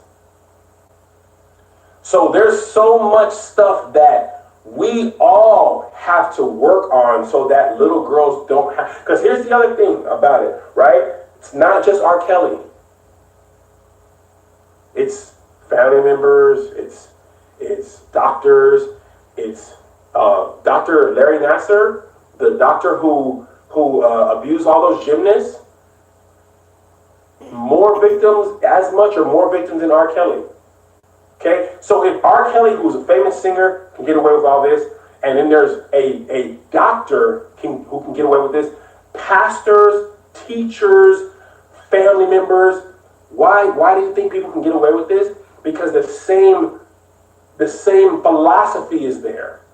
The same philosophy that makes little girls who are 12 and 13-year-old gymnasts afraid to tell their parents about the doctor, or when they tell their parents about the doctor, nobody believes them, or they tell their parents about the doctor or the school about the doctor, and this doctor's so good, or they don't want to mess up the esteemness of the university or the program. Then Dr. Larry Nassar is able to do this for 30 years because he also benefits from rape culture. It's not just R. Kelly. It's him and it's people in our communities also. Because really, if you think about it, you're a little girl and you say, so-and-so touched me, what are you going to do? Who are you going to believe? Oh, no, girl, you didn't even remember that, right? You didn't remember that, right? He didn't do that. He would never do that. So now that she's spoken up once, even if she has the ability and the courage to speak up once, and you're not believed once, now that predator, oh, I know, I can get away with this all the time. Because now the little girl's like, man, maybe I wasn't. Maybe I deserve this. So there's really, really, really a lot more to do with it. And the other part about it is, to this day, even after watching this documentary, watching all this evidence, and this, this is not one woman, not two women. This is, 10, 15 women over years. There's still people who are still to this day defending R. Kelly. I'm listening to his music. These women are lying. That's what's wrong. Y'all want to tear the black man down. But how much? There was literally video evidence. Video evidence. Video evidence. And people are are still like, nah, man, we don't know. Y'all don't know this every time a black man. So now if I'm R. Kelly, if every time something happens, y'all trying to destroy the black man, that's what I'm going to say. Y'all, and R. Kelly, the video of him on Facebook Live, they trying to destroy me and it ain't going to happen. Guess what? Some people need to be destroyed. If you moving and acting like the way R. Kelly was moving and acting and the thing is, this dude started in the 90s, late 80s, and the sex play stuff was last year. And these people are saying out of their mouth, I'm terrified, but I'm going to get on camera and admit to you, no blur. Here's my legal name. Here's how old I was. There's countless women. People still don't believe them. How do you think it feels to have to relive those moments? He gets to go on with his life, spend his money, what else, and they gotta live with that every day. People calling him a liar every day for something that they know they had to endure. What else what could we believe? There's people who worked for him who said, I was the one who got him an underage girl. I then saw him have sex with an underage girl, and I didn't say anything, and people are still like, we tear him down. What does it take? What does it take to believe these women? What does it take? It's their word. It's the person's word who set it up. The person's word who set it up and saw it. And in some cases, video evidence. And we still don't believe them? Fam, what can they do? I don't understand what will it take? And here's one thing I hate. To be honest, I don't think I've ever said this out loud. Well, I've got a daughter too. Well, does it always have to come down to me? I don't have a daughter. That doesn't mean I have to think about, well, if I had a daughter, he did. I don't have a daughter. Oh, my mothers and our sisters are, bruh, these are just people. His brother on the documentary was like, so what? I like older girls. He likes younger girls. No, that's not the same. Okay, if you're 20 and you like 30-year-old women, 30-year-old women are able to consent. If you're 20 and you like 14-year-old women, that's a crime.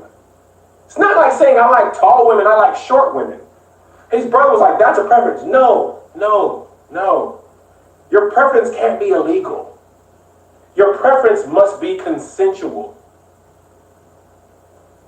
I like black women who are dark-skinned, my wife.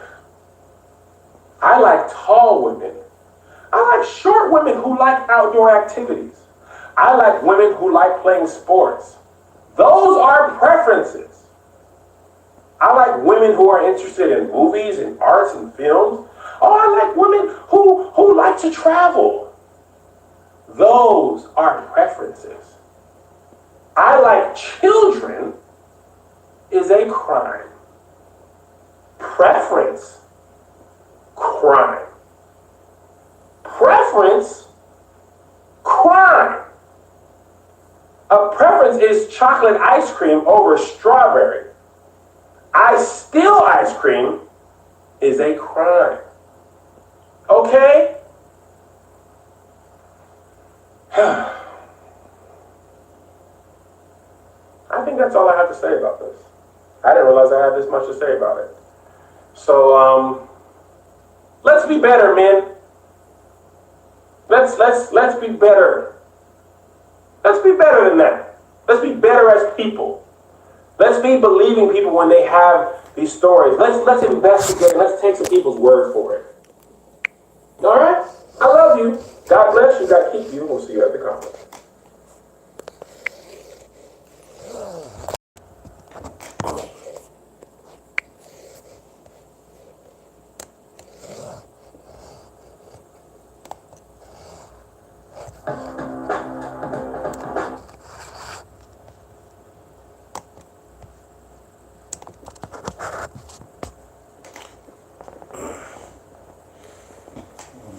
Well,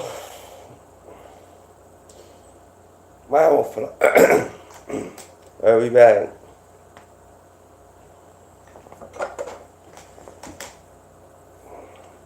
After hearing all that and this,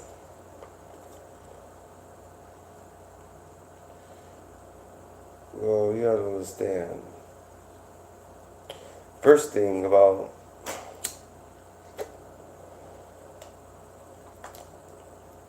what I started, let's see.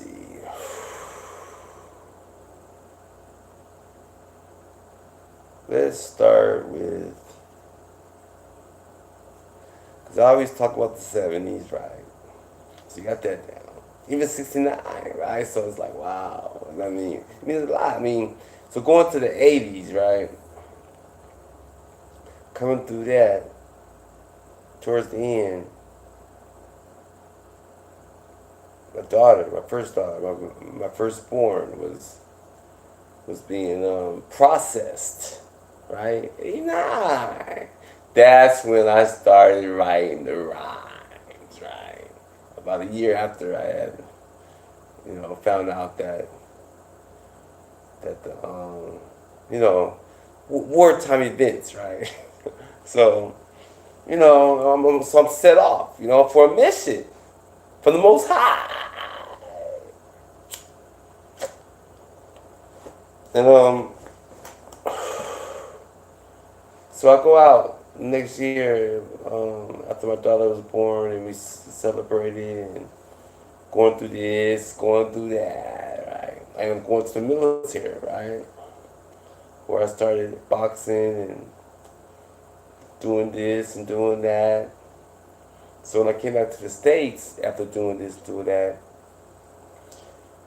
I run into a situation where I'm like the man, right? Because I'm a top fighter on base, the only fighter, right? So this is in around '94, I believe. It might have been after I won All Army, second. I came in second in the world. I lost in the finals against Eric Wright from Jersey. But he was stationed in Fort Hood. I was stationed in Fort C, Oklahoma, where I ended up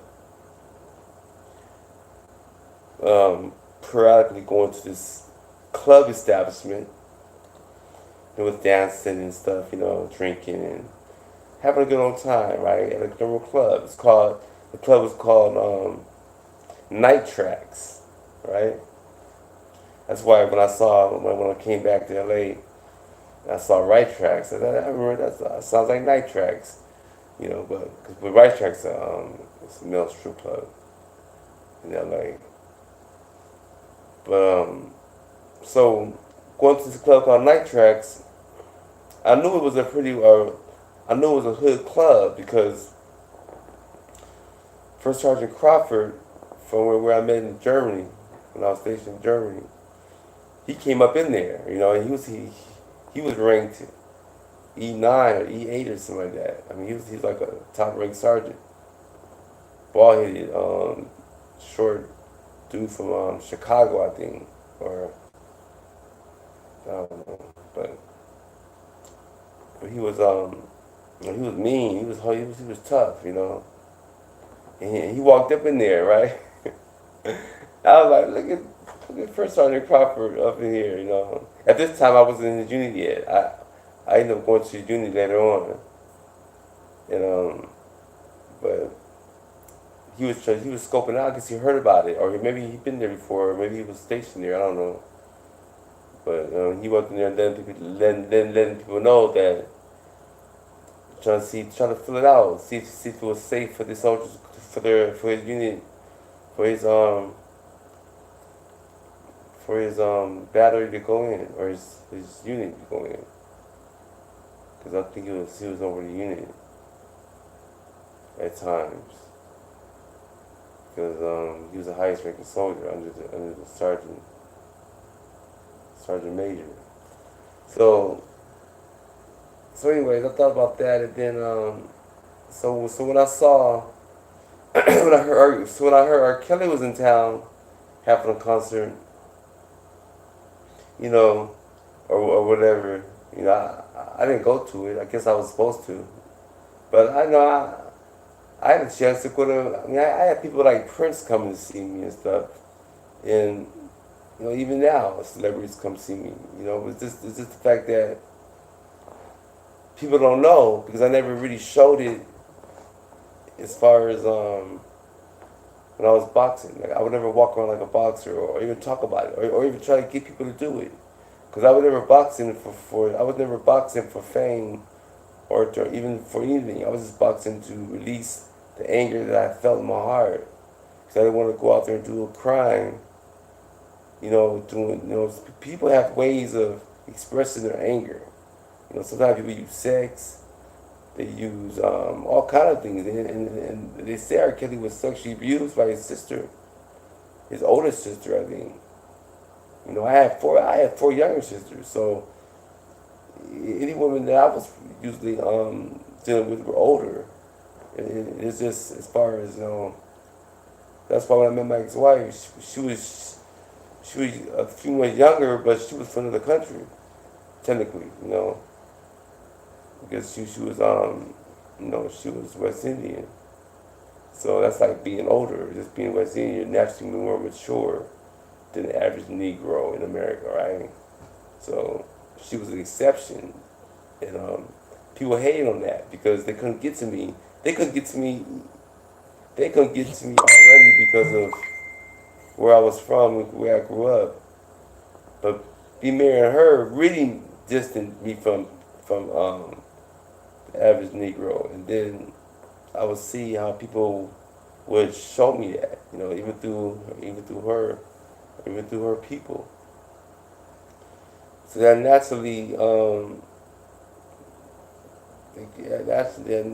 that naturally distanced myself from people because they always made me feel like I was something else other than them. It's like you were just, people try to make you think and make you feel a certain way, especially if you don't know nothing, you know.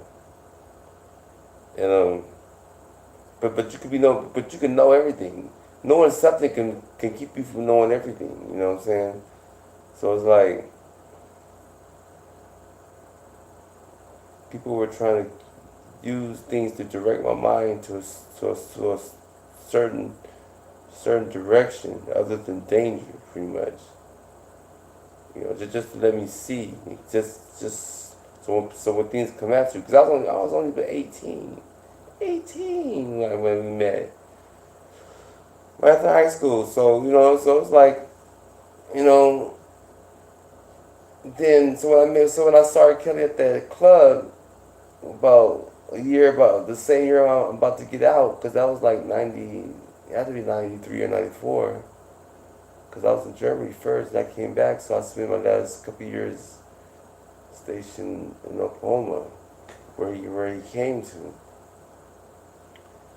And so by me being who I was, but not really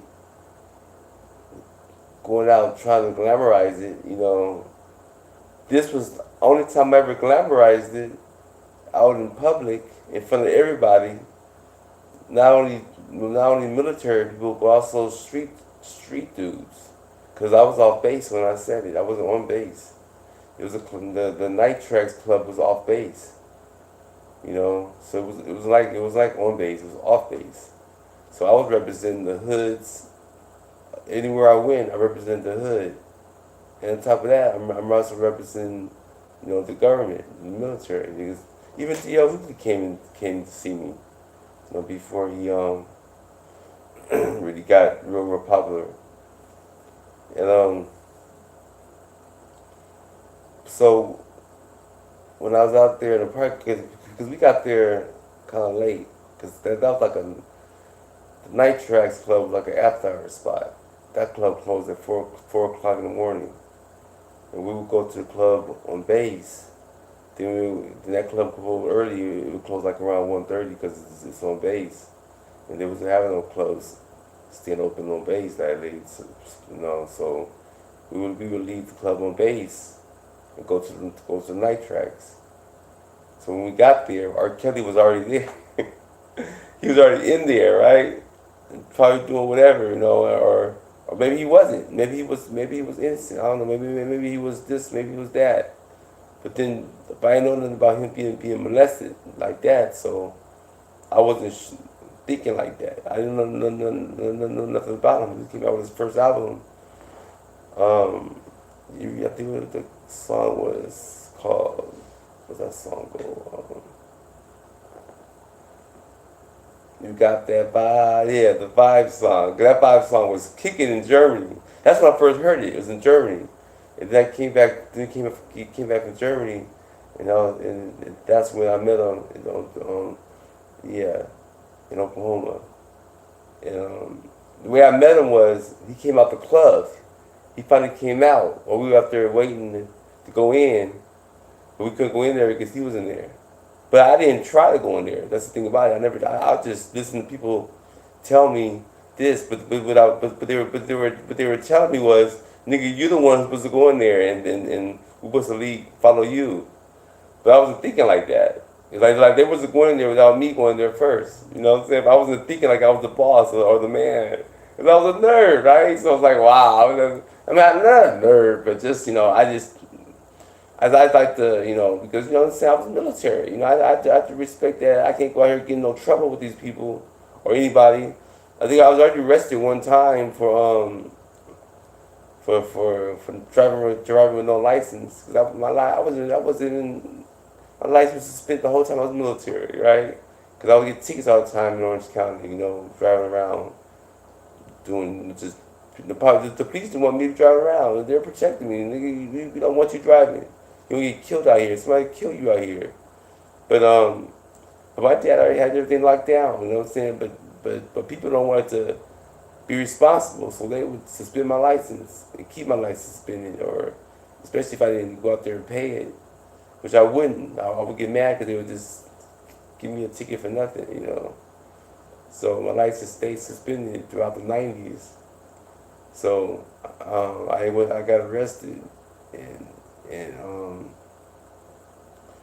so I was scared of getting kind of trouble. So I played everything by the book, everything.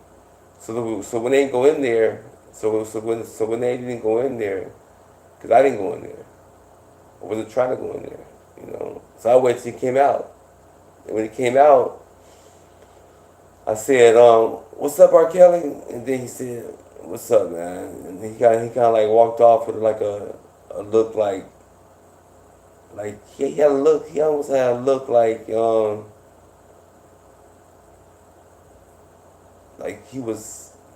wanted to tell me something, but he couldn't. You know what I'm saying? Like he was already instructed by everybody who I was and what I was about and where I'm from, and you know, because people are gonna come see you regardless, but they gotta start to find out for themselves. You know, so they were told what I was about, you know, and I wasn't really about too much. You know, I was never. I met some hood chicks, you know, I met some hood people and hood dudes, and they all gave me respect. You know, they all gave me respect and never tried to disrespect me, or they protected me. You know, now that I think about it, I mean, maybe I didn't understand then, because I didn't know nothing, but that's how it was, you know. And so when I said about Kelly, you know, that kind of gave him the smile. I guess the smile he put on his face, the smile that because he knew who said it to him, you know. He knew who I was, you know, but I didn't know who he was, you know. I know. I mean, my dad was from Ohio, you know, Akron. So he would, you know, he knew all those people. He knew everything about. He had two brothers younger than him. You know, in and out of prison throughout my whole life, you know. He had like 3, 4 sisters. So he had pretty much the Midwest locked down. And so, you know, so I was brought up in stuff that I didn't understand nothing about nothing, really. I was just trying to fight and just fight myself and I know nothing about nothing, just fight, you know. Be a boxer, just, you know, pay me some money and I'll just live like that, you know. I don't know nothing. I was gonna live like that. Seriously, I was looking forward to living like that. Really, it was. You know, cause that time where the fighter came in church. What's his name? Yeah, he had fought Michael Jokes in a rematch, and so he walked in church, you know, before the rematch, and because his trainer was one of our members, this girl who I was friends with, Mia. That's where that song came from. Mia. Yes, I saw it first. That's why they kept saying 14 years old, because my daughter's 14, you know. They say a lot of cold stuff just because of me, right? So it's like, wow, what does that mean? You know, lie. I mean, you understand. I mean, I'm the one that met Donald Trump in 97, right? Because I thought Donald Trump and this and that. And he set out doing what he was doing, you know, going out, meeting Aaliyah. Well, Aaliyah, when did Aaliyah die? Yeah, she died in 2001, so yeah, so he went out, you know, prosperous with his music, you know, and so but getting caught up in taking all my young fans, all the fans who I never really acknowledged. I really never acknowledged a lot of young people or redeeming, because like I said, I didn't feel good about myself at all. I didn't care about myself. I was hiding behind a lot of stuff that people assumed that because I was the man. You know, I had a beautiful wife, a beautiful daughter, beautiful son, you know, a beautiful daughter, 2 daughters, son. You know, they assume that you have that life, you have a beautiful family, kid, you have sisters, brother, you know, everything's beautiful, everything's wonderful. Dad's Vietnam vet, you know, save lives, you know, mom, Compton, save lives, you know, it's just stuff like that. You know, you got a whole bunch of people look at you like this, but they don't know how your inner feelings is or how you really feel. Then you wonder why people go out there and do things. And I've known that since preschool, right? Like, wow, how'd you know? Because I grew up looking at all. I would just go against the odds and put myself in situations where I saw things and I would just go with the flow, how to get through it, and but not know, but know, you know. And just wait for it later, and just the Most High was just all in me, and I would stay with that. And I'll go through, even through my boxing. Like boxing was something that I looked at. I'm gonna use that as an excuse to go through, just so I can go through it. But at the same time, I know it was gonna protect me in a way of how people feel in their heart, of how they look at you. Because if you can do that, like, wow, you know, how can that? I can. People, men, look at that. You'd be surprised the stuff, how we look at each other, you know. That's why we do stuff. We wouldn't do stuff if you didn't think it was possible. Half the time people ain't gonna do things if they didn't know it was already possible to do, right? And especially if you did it, you know. So I gotta do something, you know, or something else, whatever, you know. And then that's what it's all about, you know.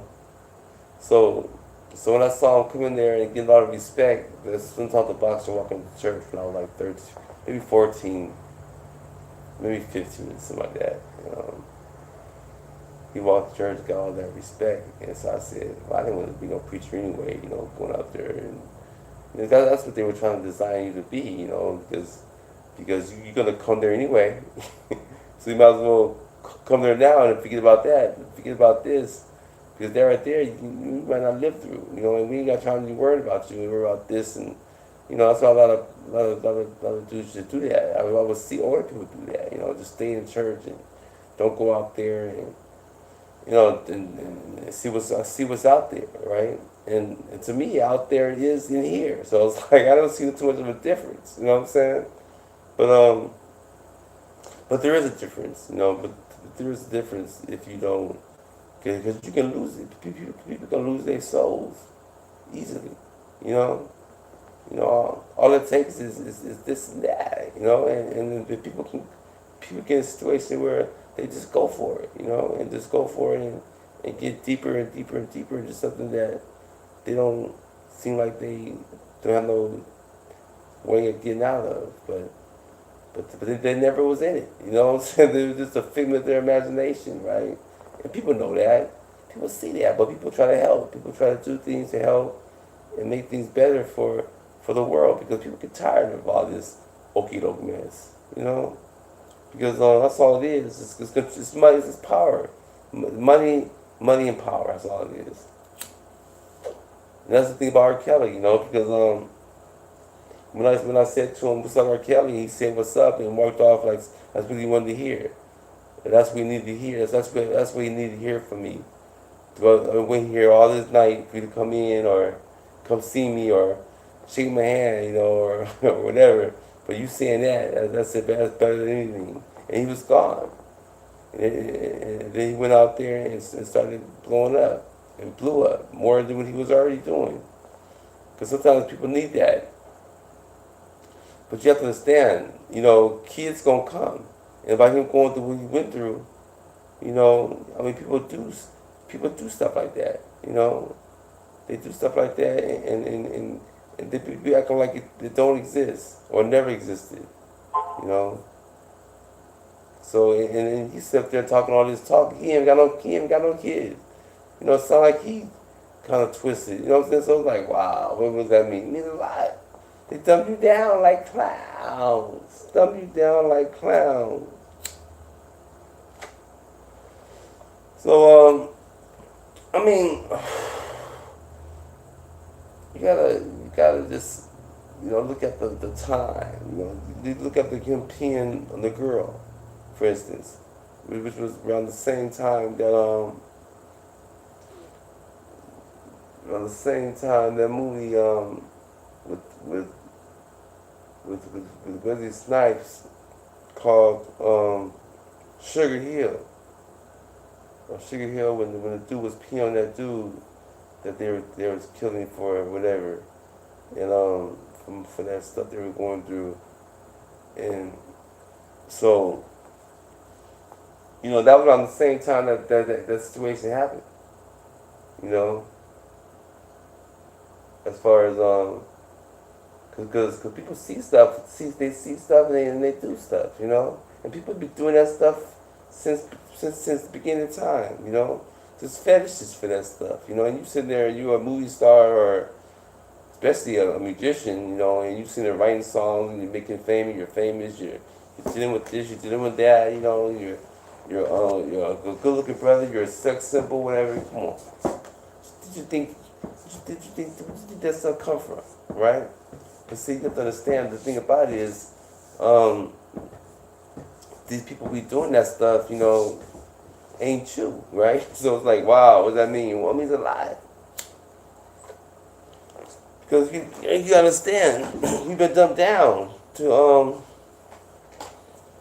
for that to be like clowns, you know. So we go for the money. That's what it's about. It's about the money, you know. They wanna ruin him for some strange reason because of who he is and what he has. He's like one of those top dudes. They already got Prince, Michael Jackson, James Brown, and, you know, line them up. You know, that's what this whole industry is about when it comes to people that's in it.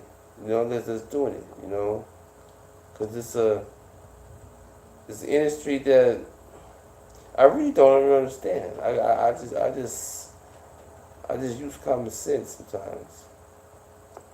You know, I just use common sense to realize what it's all about. You know.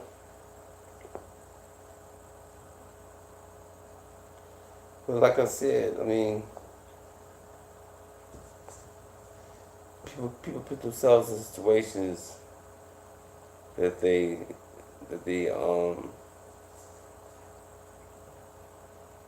pretty much do every day, all day. You know, so where are people coming from? Where are you talking about? You know, what are they even saying? Because, you know, power, money. People grow up, you know, people hear things. You know, people want things.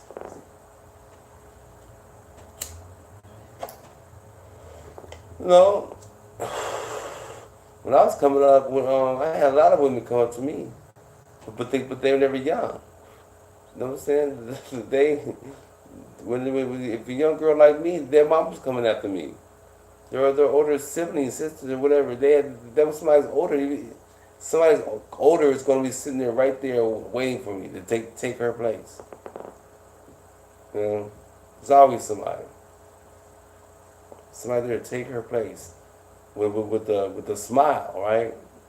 I've had young girls who I had, their mother was right there, posted. You know, and I'm like, what are you doing? You know, or you know, so it's like, wow, you know, you have to understand, you know, with a woman, it was in the garden, but when they left the garden, she became Eve, full, right? It's like, wow, then full, what is full? Ver, none, none. So evil none. So Vub stands for evil. But none stands for none. There's no evil here. Vernon, as they call me from birth. E. Vernon. My name was Vernon. My name was Malcolm came when Roots came out. Oh, they had to put some salt. They had to stamp Roots. The whole it was coming together. Unity, right? Coming up. And I was leading the way, right? From birth. I was the first. You know the story about me coming back, right? So when I did that and did this, right? So I was like, okay. I'm here. What's up? You know what I'm saying? Then boom, you know, Vernon, you know, your name is Malcolm now. To me, who's Malcolm, right? What's a Malcolm, right? You have to understand Malcolm X, that, you know, this, that. You have to understand, you white folks look at Malcolm as a negative thing. Don't be a Malcolm, right? I don't know when that started, but I mean, it's in the books. But Vernon was something that gratifying name. That was something uplifting, wonderful, beautiful, right? So I'm being called 3 different names, including Brooks, right? That's my last name. I'm being called 3 different names every day, all day. You know? So by being a Taurus Gemini, right? So I'm like, wow, what does that mean? That means like 3 different personalities right there. You know, just 3 different signs. 2 Gemini and 1 is Taurus. So, I mean, I don't know. I'm just serious, you know. The point I'm trying to make is going through this and going through that, you know, trying to do this, trying to do that, trying to understand this, trying to understand that. Because just going crazy in my head, like thinking, what is going on? These people are just, I mean, the lies is every day, there's new lies. Your life is based off lies. Lies with a disguise, right? So it's like, wow, what does that mean? You mean lies. I mean, you gotta understand. When I went to the Army, you know, and I started seeing things and understanding things, you know, over there, you know, because a lot of stuff, you know, I mean, you understand America is Europe. Europe is America, right? So it's like connected, you know? So when I was over there, I saw a lot of stuff that wasn't here yet, right? It wasn't even thought of, right? So like, wow, you know what I'm saying? So you gotta understand where stuff trickle down to and goes to, you know? But I would recognize a lot of stuff because I came from Orange County. They couldn't recognize what I was seeing. They couldn't relate what I was seeing. I would say, I mean, Orange County was a lot, it was like Orange County over there compared to outside Orange County in America. It's 2 different worlds, right? So, but I was from Orange County, so this is like Orange County's way of living when I was in Europe in 91, 92, right? So I was, but I was never really into stuff with, I was there, but I wasn't there, right? I was there in body, but not really in soul and spirit, right?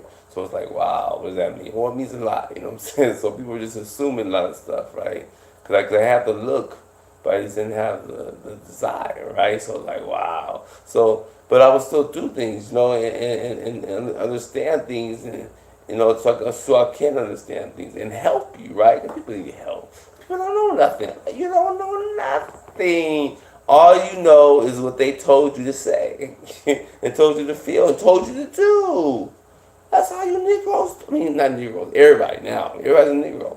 Everybody have turned into the average Negro, right? Why? Because you don't know nothing. All you know is what you were taught, right? I don't care if you got a master's degree, a graduate degree, no, not, I don't care what kind of degree you got. You know what I'm saying? It doesn't matter. All you know is they told you, okay? I mean, 9 times out of 10, whatever you go out there and learn, you're going to learn from what they told you. So you're not really going to know because your spirit has been taken away. You know, usually 9 times out of 10, your soul too, right? So like, wow. So, you know, I mean, it's how first verse, you know. So, but no, I never went that route. I just followed the Spirit Most High since kindergarten, or actually preschool. Yeah, preschool. Preschool, kindergarten kind of let me know that these people are devils, officially. Preschool was more like heaven. You know, I mean, that was a place where I was just trying to take over the world then. But then they wouldn't let me, so they sent me to kindergarten. And you know, so I could stay in preschool forever and been all right. But I'm still in. I never left. I say I kept my heart there, and that's why I come back and save the world, because through all those years of this and that, all I saw was this damnation, right? So wow. So I just stayed with the Most High to get you through, to get you through everything that you need to get through. Like this whole charade of border control. Because it all started when I told Donald Trump. See, after R. Kelly and this and that, working around, right? So I'm already in there, right? So I go to see Donald Trump. First thing I'm telling him is to watch your security. Because these people around you right here are devils.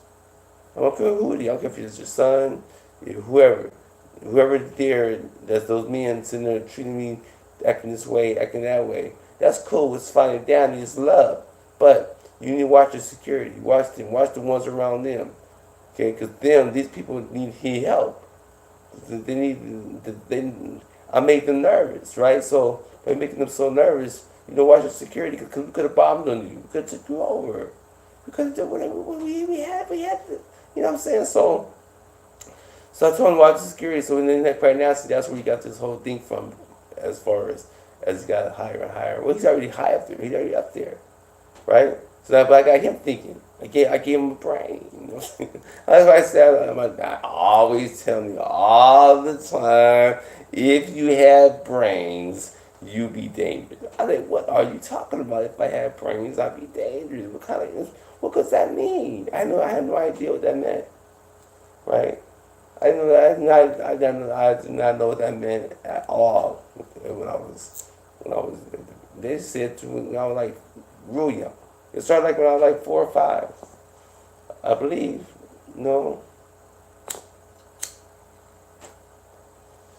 So,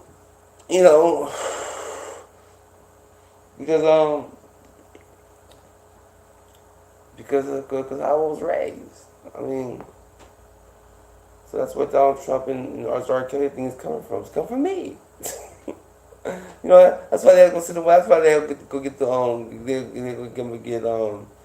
they go to Cincinnati, right? Ohio. Like they have to act right, right? Oh, Akron. It's LeBron James. What is that? I'll tell you the story. It's in my files, right? So they go get him. We go to Cincinnati and go get Gary Owens, right? Married to a Khalifa, right? So wow, what does that mean? It's a lot.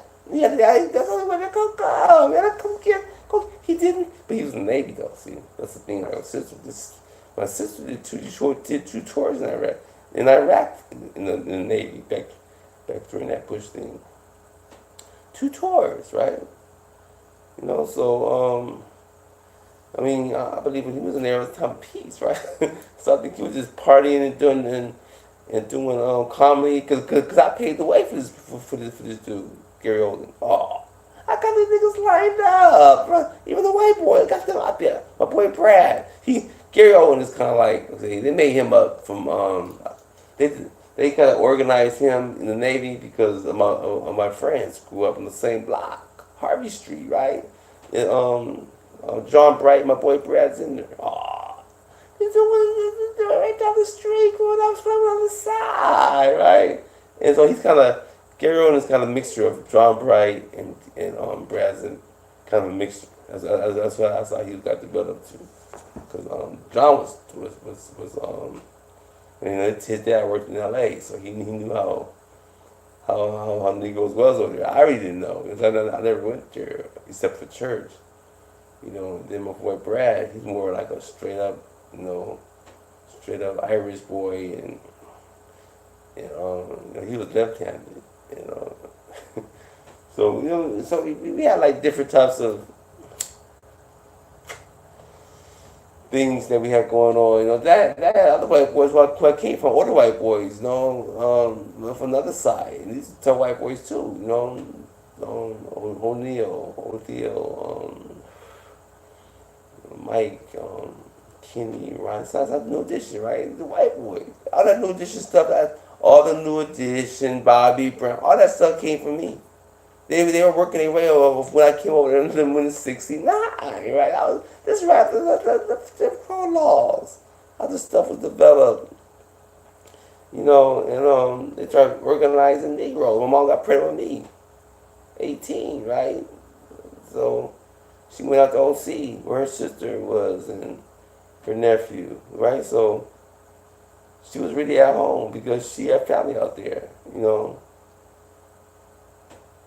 And no, so I was like, okay,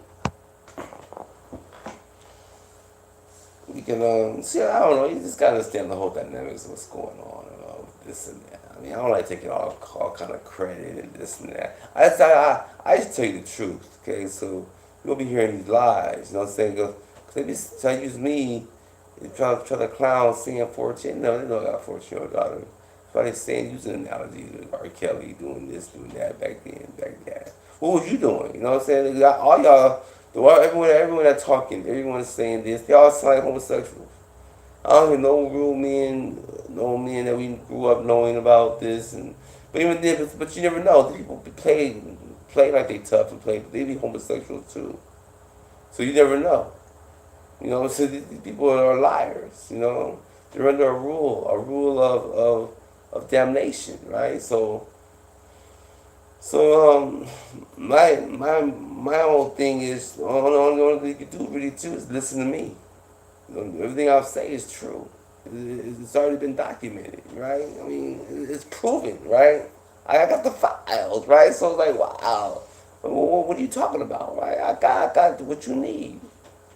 To tell you what you need to know, so you can go and understand, you know, what this is really all about. It's all about common sense and people doing the same thing, probably worse, but because this person got this and got that, money is control, money is power, you know, especially if you're a certain way, yeah, and on top of all that, you got problems with what you're being charged with.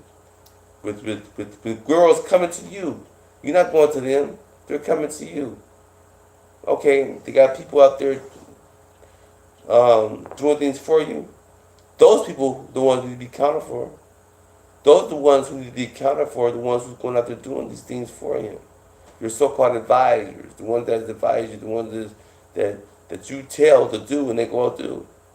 And then so that's okay. That's what you do every day. All you do is do what other people tell you to do. But you try to do it in the best way you're supposed to be done, right? No, you're still doing evil. You're just doing evil in the worst way, in a good way, which is the worst way. Because you come in as sheep clothing, but you're really a wolf. I can see right through you. You know, I can see right through you. You're a sheep athletes, but you're really a wolf, you know.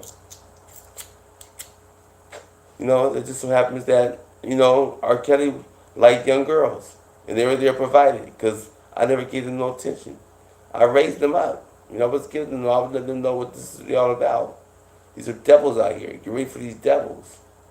You know, that's how I raised the little kids, because I would see a lot of them, because I was one, right? So I wasn't going to sit there and hurt no kid. You know, I mean, I feel bad when I try to make my sisters tough and why take chances like that? But we do. But at that time, that's how we thought of. You know, that was the 80s. You know what I'm saying? That was coming out of the 70s. You know what I'm saying? We were 70s kids. We were tough kids. They were trying to dumbed down during that time. In the 80s, I saw that coming. In the 80s, I saw people getting dumbed down like, they were trying to dumb me down like a clown, for reals. You know? So, coming out of the 70s, that was hard to do. That's why I just stayed with the 70s. And people were trying to come out of the 70s. They're trying to forget the 70s. This is white folks. Negroes came up. So we're going to sit there listen to white folks, what they were going through. But we're the ones who are coming together, and they're trying to squash that right along with themselves. But they're squashing the negative. But they're squashing us as positive. Squash our positive with your negative. No, with your negative, our positive. And these other Negroes fell for that. We fell for that in the 90s. Up until now. That's why I bring up the 70s with all that stuff I've been doing. By saving the world. Saving you. Oh, it's all first. Don't worry about it. But, you know, I don't know. It's just a mystery, right? So how things could be, you know, this a person who was a sex symbol. You know, you're a sex symbol. You're a good-looking person. You're being treated. You're doing beautiful music, most beautiful music. You're doing more beautiful music than anybody ever really. They really don't push her. Okay, I'll tell you what. Take away his sexual thing with young girls. Take away that. Just that part. Take that away. Boom. That's gone. Where would R. Kelly be at right now? Where would R. Kelly be at right now if he had that sexual thing on his record? That would never existed, Shay. Say you never saw the tape. Okay? This is the tape itself. The tape itself is the only thing that got him in the situation he's in right now. Is this the tape? That tape. That one tape with him peeing on that girl. Not even sex. Sex ain't what got him. It was peeing on that girl. That's what got him. During the same time where the movie Sugar Hill came out, when that guy was peeing on that dude. Right? And then you got to sit there, you got porno with girls being peed on, and call them golden showers and all this stuff and all that and that. I mean, it's like, wow. People just, you know. But you have to understand, without that video being shown, you talk about R. Kelly being probably the biggest entertainer ever in life in the music industry. And that's what they are trying to destroy or keep you from him from getting. You know what I'm saying? It would be irrelevant I mean, without that thing, he would be probably the biggest entertainer there is in life. Higher than anybody else. I don't care if it's Stevie Wonder, Michael Jackson. Well, maybe not Michael. Okay, Michael, no. I'll tell you, Michael, that's a different monster because he's all over the world from everybody. So you can't beat Michael Jackson. That's the only one. But anybody else, he'd be up there with them. And that's what they don't want. They don't want that. Well, if they could have that, if he would just to you know, go in with some homosexuality stuff, I guess he's not doing that. He's doing, matter of fact, he's doing the total against that. That's the ultimate against that is what he's doing. Young black girls, the mother of life, black women, right? That's where everything comes from, black women. He's doing with real black women. I know dark-skinned black women, right? They even said that one dude talked about that. It's about her being broke. They're not gonna do with that. It's about who she is. So a dark-skinned black woman, that's what you call the mother of earth. That's where we all come from, right? So by him doing that to her, and doing this and doing that, you know, you look at that as being totally opposite of homosexuality. Because she's going to produce from that, you know. She's going to want sex with a man and have kids and be a mother and stuff like that. They don't want that. They're trying to decline you, nigga. He's helping produce black people, right? By giving girls sex and she don't even have sex with her, make her man have sex with her, find a man, you know what I'm saying? These girls ain't doing that, right? These women are these older women are trying to give it to you so they won't have to do it. I'm talking about me. Older women will come up to me just so I won't go with the young girls. Because young girls wanted me. They wanted me bad. So the young older ones, the devil, the evil, the the devils, they will come after me. Because the woman, as a woman gets older, she gets evil. Eviler. You know what I'm saying? It's all first verse. It's all first verse. That's why you need to go to church. See, that's what I'm saying. People just, I don't know. We'll see what happens, though. I mean, but as far as the Donald Trump thing, him with the border, I mean, he understand. I mean, he went down, he saw it. I mean, he's my dad. NACO, right? Oh, you understand? They've got orders, right? And you know that, right? So, he's just trying to control it. That's all. He's just trying to control it to protect them. Protect Mexico, right? Let this know people come from all over, not just Mexicans, all over. You know? So, you know, you gotta have some kind of security where people gonna be safe and they not doing the okie doke stuff. It's better not to do stuff for yourselves, your own spirit and soul, and gotta do the other stuff, the other mess. You know? That's just common sense. But the thing about the wall is, they feel like it's a waste of money, and you wasting money anyway, right? By talking nonsense and doing nonsense, propaganda, misinformation, lies every day, all day. You know what I'm saying? What do you think that is? That's a waste of money. But that makes money, right? It makes money, and you got money coming and going anyway. So why not build a wall? So people will have, so it keeps in order. And that's what I taught him. I taught him that in 97. Because you taught me, right? So I'm just spreading the word around, right? I spread the word around, and, it's going to come out. But it's all first, though. Don't worry about it. You'll be all right. But yeah, so let's sit down, Gary Owen to come down and pretty much, kind of, just solidify a few things that need to be said, right? He's my John Bright, Brad Zinder type, in one. You know what I'm saying? I mean, he's a little younger than us, but it's all first verse, But we see what happens though. I want everybody to come down to Savoy night. Maybe tonight, Wednesday night, Savoy Inglewood, right? Where Gary Owen would come down there trying to be up there rocking the mic, coming from Cincinnati, Ohio. By the way, my dad coming from Akron, right? So like, wow. But Cat Williams from Cincinnati, right? So hopefully he can be there too, representing, you know what I'm saying? So, like Mike Epps came by, Mike Epps, I got a picture with him and everything, so it's all first verse. We're gonna have a good time though. And realize that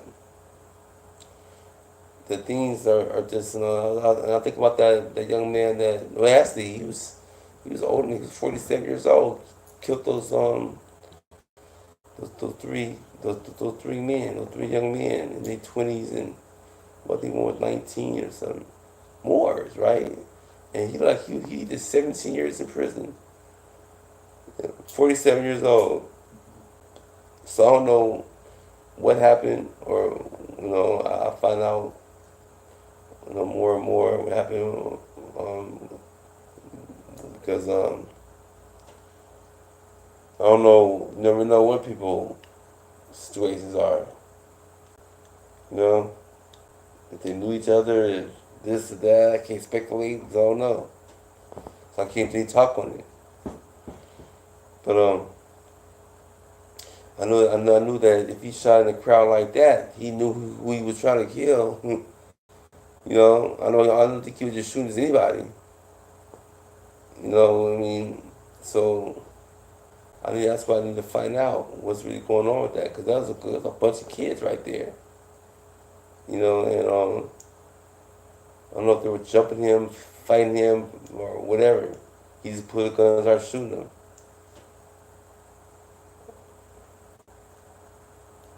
But we'll find out hopefully soon, because you don't want people to be out there. That's a good way to that's why I see all these shootings now on TV today. You know, because they listen to Sousa. But people won't tell you the whole, investigate the story and tell you what's up, especially when it's in the hood. But this was in the hood, this was in Torrance. But it was all black folks there. You know? So that's a good way to set out propaganda throughout the whole state. Do stuff like that. Because people have orders and stuff. You just do stuff. Because it says 2 people killed, one wounded in the shooting in Azusa, where I had my a couple boxing matches back in that was the 90s. I was amateur. You know, I fought this white dude, top 5 of all ranks, and I wasn't in shape. I just fought him to fight him. I wish I was in shape. I would have fought him. I thought I'd beat him out of him. But no, it's just that things work out for a reason, I guess. You know, but that was in Azusa though. We have to understand the whole dynamics of why stuff be happening. Because I be feeling certain ways, I be seeing stuff, right? Why are they showing this and showing that? Here, there, and there, you know? Because people are devils, you know? People know. People know, but they think you don't know, or don't care to know. You know, I mean, you just know that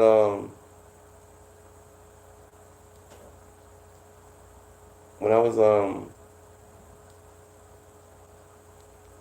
I just got a lot of girls. A lot of girls wanted to be with me some kind of way. Even now, they come. Women are turned into Eves. Evil, right? But I was raised to be evil with ver none, evil none. You know what I'm saying? So, I mean, you have to understand. Jesus came to show. He walked with the sinner. He tried to show them the way. Show them this. Show them that. And that's what I'll try to do. That's why I kept saying over and over and over again. People just don't believe that fat means crazy, right? That's what I kept saying over and over again. People just don't understand that concept. They don't understand. So then when I see stuff like shutdowns and this and that, I started to think, what do you think was going to happen? You should have known it was coming. That's why I had to move back to Compton, right? Like, wow, why you do that? How could I not? How could I not? Look what's going on, right? People just need to people need their attentions. Just test it or something, I don't know. Some things are thrown out there. Just to let you know that fat meat's really greasy. You know? But, that's another story. I mean, it's all, I don't know. They're saying a wall, but what's a wall? A wall can be jumped. You know? But those are pretty tall walls, though. But it doesn't matter, though. People still won't jump that. You know what I'm saying? And then that might, But I guess the point is just having something to show, that's why you lock your doors. I can still get through your door. But if it's locked, now you got breaking and entering, right? So you're breaking and now you're entering. So that's 2 charges. So it's like, Why you coming in? First of all, even if it's unlocked, why you coming in? Why you coming in if it's unlocked? Now you're really crazy. You know what I'm saying? So it's like you live a life. You have to understand how things were developed in America, right? You use common sense. Okay? You go over there, you kill people, and took their land, right? Then made people slaves. No matter took over the caliphs. You know what I'm saying? The women, the black women, the mothers in the world. Took them over, made deals. Still making deals, right? Oh, they just out there. You got Maxine Waters, you got this, you got the Caliphas, right? That's all it is. Caliphas, Whoopi Goldberg, they making